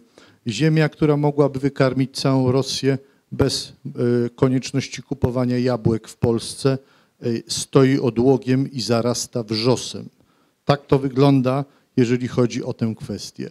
Oczywiście badań dotyczących gospodarki planowej w poszczególnych zakładach w tej chwili wykonać je trudno, dlatego że historycy polscy, jeżeli już trafiają do archiwów, to raczej tych centralnych zajmują się innymi problemami, aczkolwiek tego typu badania w Rosji są prowadzone. Ja nie mogłem tego zrobić w referacie, który miał 23,5 minuty, a miał mieć 20 i dotyczył problemów o wiele szerszych. Gospodarka planowa to nie była, to była gospodarka księżycowa. Obaj to, panie profesorze, wiemy. Te plany były wielokrotnie przerabiane, modyfikowane, redukowane itd., itd. Rzeczywiście z planami poważnymi niewiele miały do czynienia. Już pierwsza pięciolatka została bardzo poważnie zredukowana, co starałem się wykazać chociażby na długości linii kolejowych, które planowano i które pobudowano. Logika kolektywizacji. Samej kolektywizacji oczywiście logiki nie było. Natomiast celem kolektywizacji było zniszczenie chłopstwa. I tu jest logika bardzo jasna. Już powiem dlaczego. I tu także odpowiem na jedno z pytań pana profesora Macieja Bałtowskiego. Proszę państwa, do armii rosyjskiej w czasie I wojny światowej powołano 15 800 000 ludzi. 15 800 000. Wróciło do Rosji zdecydowana większość. 80% tych ludzi to byli chłopi. Chłopi nauczyli się strzelać. Chłopów wykorzystano propagandą, właśnie tym kodeksem agrarnym, wtedy, kiedy trzeba było umacniać władzę bolszewików, żeby ją popierali, ale każdy rozsądny komunista, lider, Stalin, Lenin wcześniej doskonale wiedzieli, że te same chłopskie karabiny mogą się obrócić bardzo szybko przeciwko władzy sowieckiej. Proszę pamiętać, że armia rosyjska rozkładała się tam, broni było pod dostatkiem na początku i Antonowszczyzna i inne, syberyjska Wandeja, bo przecież to nie wszystko, pokazały jasno, że na chłopów trzeba wysyłać regularne oddziały Armii Czerwonej. To był problem. Tak, panie profesorze, ze względów ideologicznych, ale i praktycznych komunizm nie lubił chłopów i nie bardzo wiedział, co z nimi zrobić. Zastosowano to w Związku Sowieckim w sposób najbardziej brutalny, po prostu chłopstwo zniszczono. Tam nie ma chłopów. Nie ma. Oni się w tej chwili dopiero odradzają. To bardzo powolutku. Oczywiście, że nie zdefiniowano celowo kułaka. Jeden z moich rosyjskich przyjaciół powiedział mi tak: wiesz, mojego dziadka nie rozstrzelali, bo miał jednego konia, jego sąsiad miał 2, został zakwalifikowany jako kułak, dostał kulę w potylicę. To było proste. Ale były takie wioski, gdzie człowiek, który miał jednego konia, był uważany za kułaka, dlatego że miał lepiej ustosunkowanego wobec władzy sąsiada, który po prostu na niego donosił i wmawiał władzom, że to jest kułak. Najczęściej ze skutkiem wiadomym. Albo deportacja, albo rozstrzelanie. To są procesy społeczne, polityczne, niekoniecznie ekonomiczne. Ja patrzę na to z tej strony. Proszę państwa, tytuł mojego referatu: Model sowiecki. Nam po 1945 roku nie narzucano gospodarki wojennej i NEP-u. Nam próbowano narzucić właśnie model sowiecki w wykonaniu stalinowskim. Dlatego też na tym się w moim wystąpieniu, zgodnie z zamówieniem organizatorów, skoncentrowałem. Równie dobrze mógłbym powiedzieć o NEP-ie, o gospodarce wojennym i o tych etapach, które były inne. Oczywiście, że inne. Ja to doskonale wszystko wiem. Ja tego nie pominąłem celowo. Ja starałem się przedstawić ten model, który nam zafundowano. Nam nie zafundowano modelu Lenina, Bucharina i Rykowa, którego wymieniłem. Który to Rykow i Bucharin był za tym, żeby kontynuować NEP. Za co zresztą zapłacili głowami. Nam zafundowano model w wykonaniu Józefa Wissarionowicza Stalina. I to jest oczywiste, dla mnie przynajmniej. Proszę Państwa, czy te porównania są zwodnicze?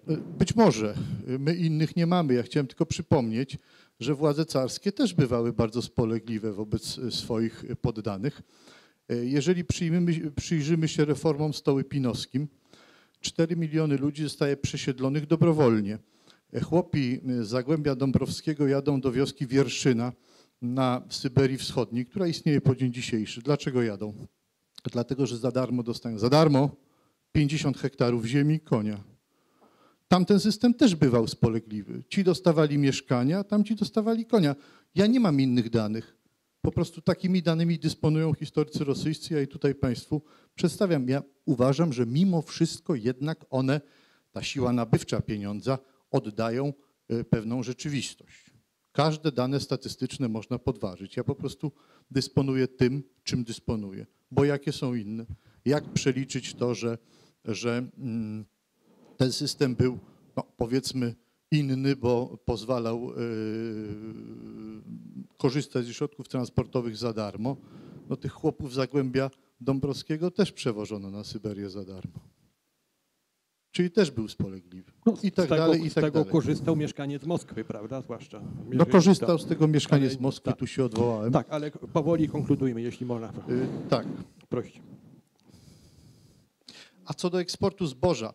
Proszę Państwa, ostatnio z przerażeniem przeczytałem, że to jest teza akademika Kozłowa, że za wielki głód odpowiadają państwa zachodnie. Stany Zjednoczone, Francja, Niemcy. No, ale to są już ciekawostki poza naszą konferencją. Nie, to jest pytanie. To było pytanie tutaj. No, proszę Państwa, no można i tak, że skoro trzeba było eksportować zboże, więc trzeba było za wszelką cenę wycisnąć to zboże z rosyjskiego chłopa czy kołchoźnika, ale to jest no, teoria za daleko trochę idąca.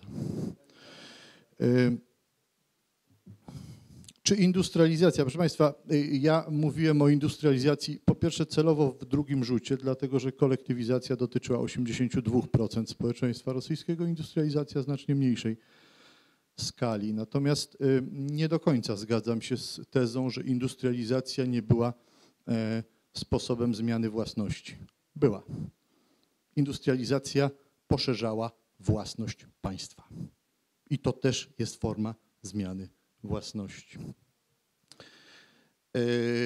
I stan posiadania państwa jest tutaj jednak kluczowy. Państwa także w sensie gospodarczym.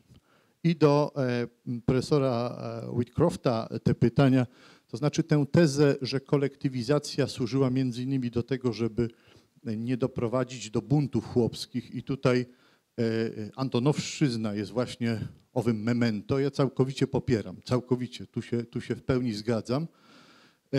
Aczkolwiek ja znam publikacje pana profesora, w wielu kwestiach się z nimi zgodzić nie mogę, bo jednak uważam, że wielki głód wspomniany przez pana profesora był w dużym stopniu inspirowany przez czynniki polityczne. Odpowiem na to bardzo konkretnym pytaniem.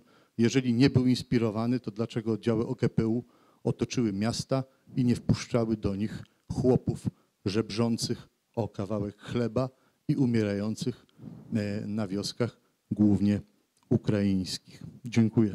Dziękuję. Profesor Kuramiya is next.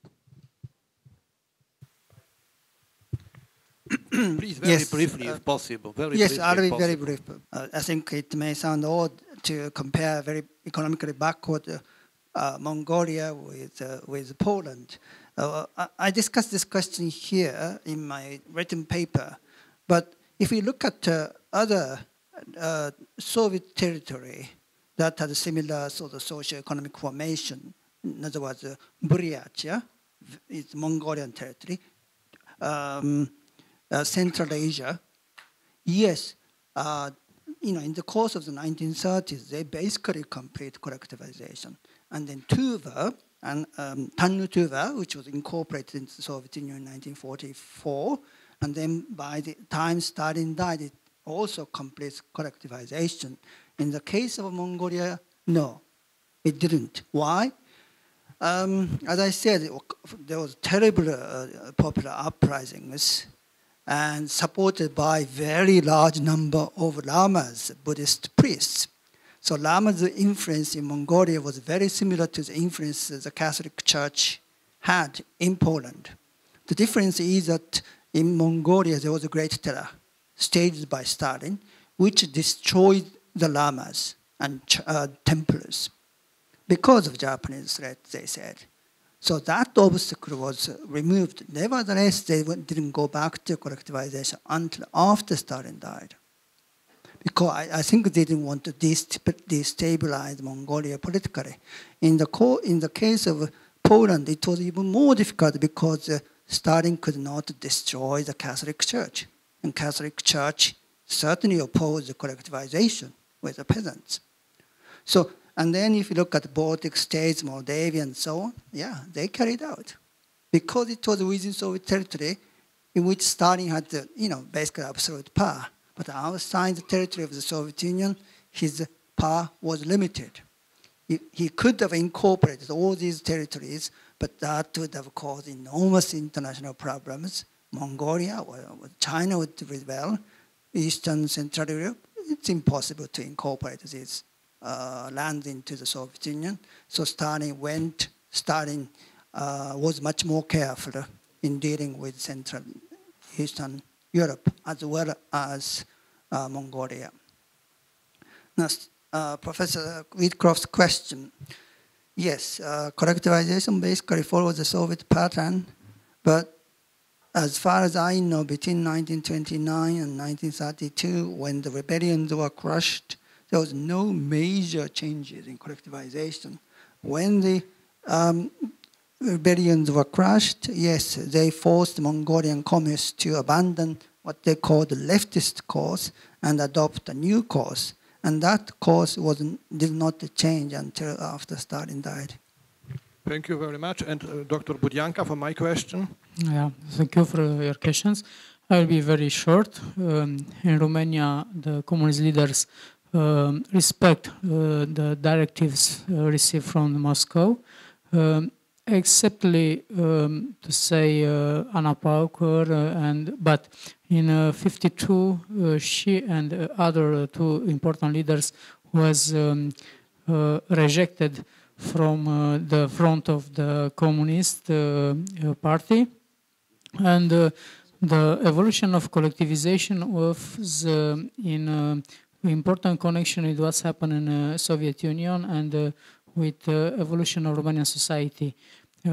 After 52, 53, the collectivization was a little bit fall down the speed. But after the Hungarian Revolution and after 58, the Gheorghe Udej insists to finish the collectivization, and the pressure under the peasants is highly. So I suppose it's clear. Yes, thank you very much. I would like to respond to Professor Wheatcroft. Thank you very much for mentioning the name and the most important book written by Professor Świaniewicz. I mean this book on forced labor. It was published in 1965, if I remember, and reappeared, was re-edited in 1980. It came as a synthesis for, I think, for many years it will be in use by Sovietologists. It is a paradox.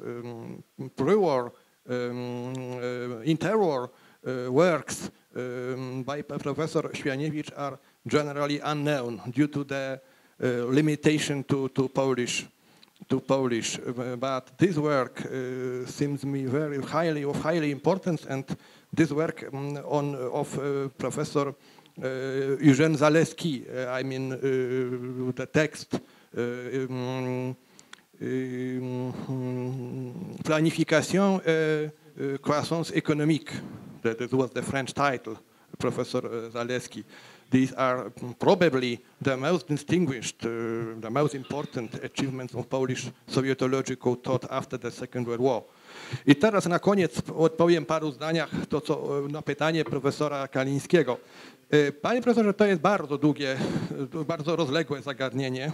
Długo trzeba by na to, myślę, odpowiadać. Powiem tak, teoria, że Polacy są urodzonymi sowietologami i że mają więcej do powiedzenia niż inne narody, niekoniecznie była weryfikowalna pozytywnie w tamtym czasie. Ona obiegowo występowała na przykład w naszym Ministerstwie Spraw Zagranicznych. Raz nawet padło takie stwierdzenie z ust samego ministra Beka.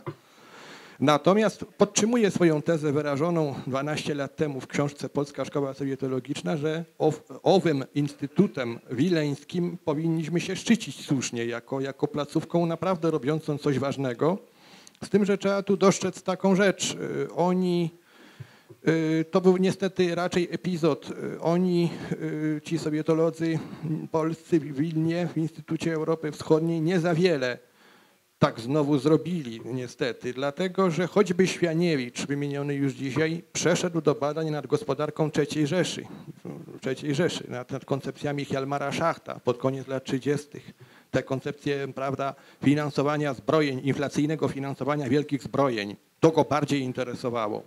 Myślę tak, żeby nie przedłużać, bo musimy bezwzględnie kończyć, kiedy porównamy, ale mówię to nie na podstawie lektury tego wczoraj czy miesiąc temu, tylko wówczas, gdy pisałem ową książkę, mam takie przekonanie, że kiedy porównamy to, co mniej więcej starałem się może bardzo skrótowo podać w moim wystąpieniu, te poglądy nie były odległe od tego, co myśleli specjaliści na Zachodzie i tutaj wymienię ową szkołę założoną w Birmingham, o której bardzo słusznie wspomniał profesor Wheatcroft i mam na myśli sowietologów niemieckich takich jak Jego, Wagemann, Eckart, na przykład taki profesor Eckart we Wrocławiu, który napisał w 26 duże studium na temat zmiany i kontynuacji, zagadnienia zmiany i kontynuacji w gospodarce sowieckiej.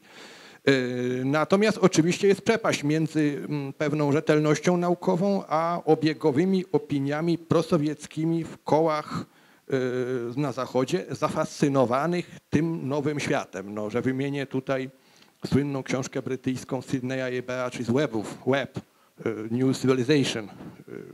To jest taki symbol takiego zafascynowania nową cywilizacją, którą buduje się w wiadomym miejscu globu ziemskiego. Dziękuję Państwu bardzo. Thank you very much to all participants.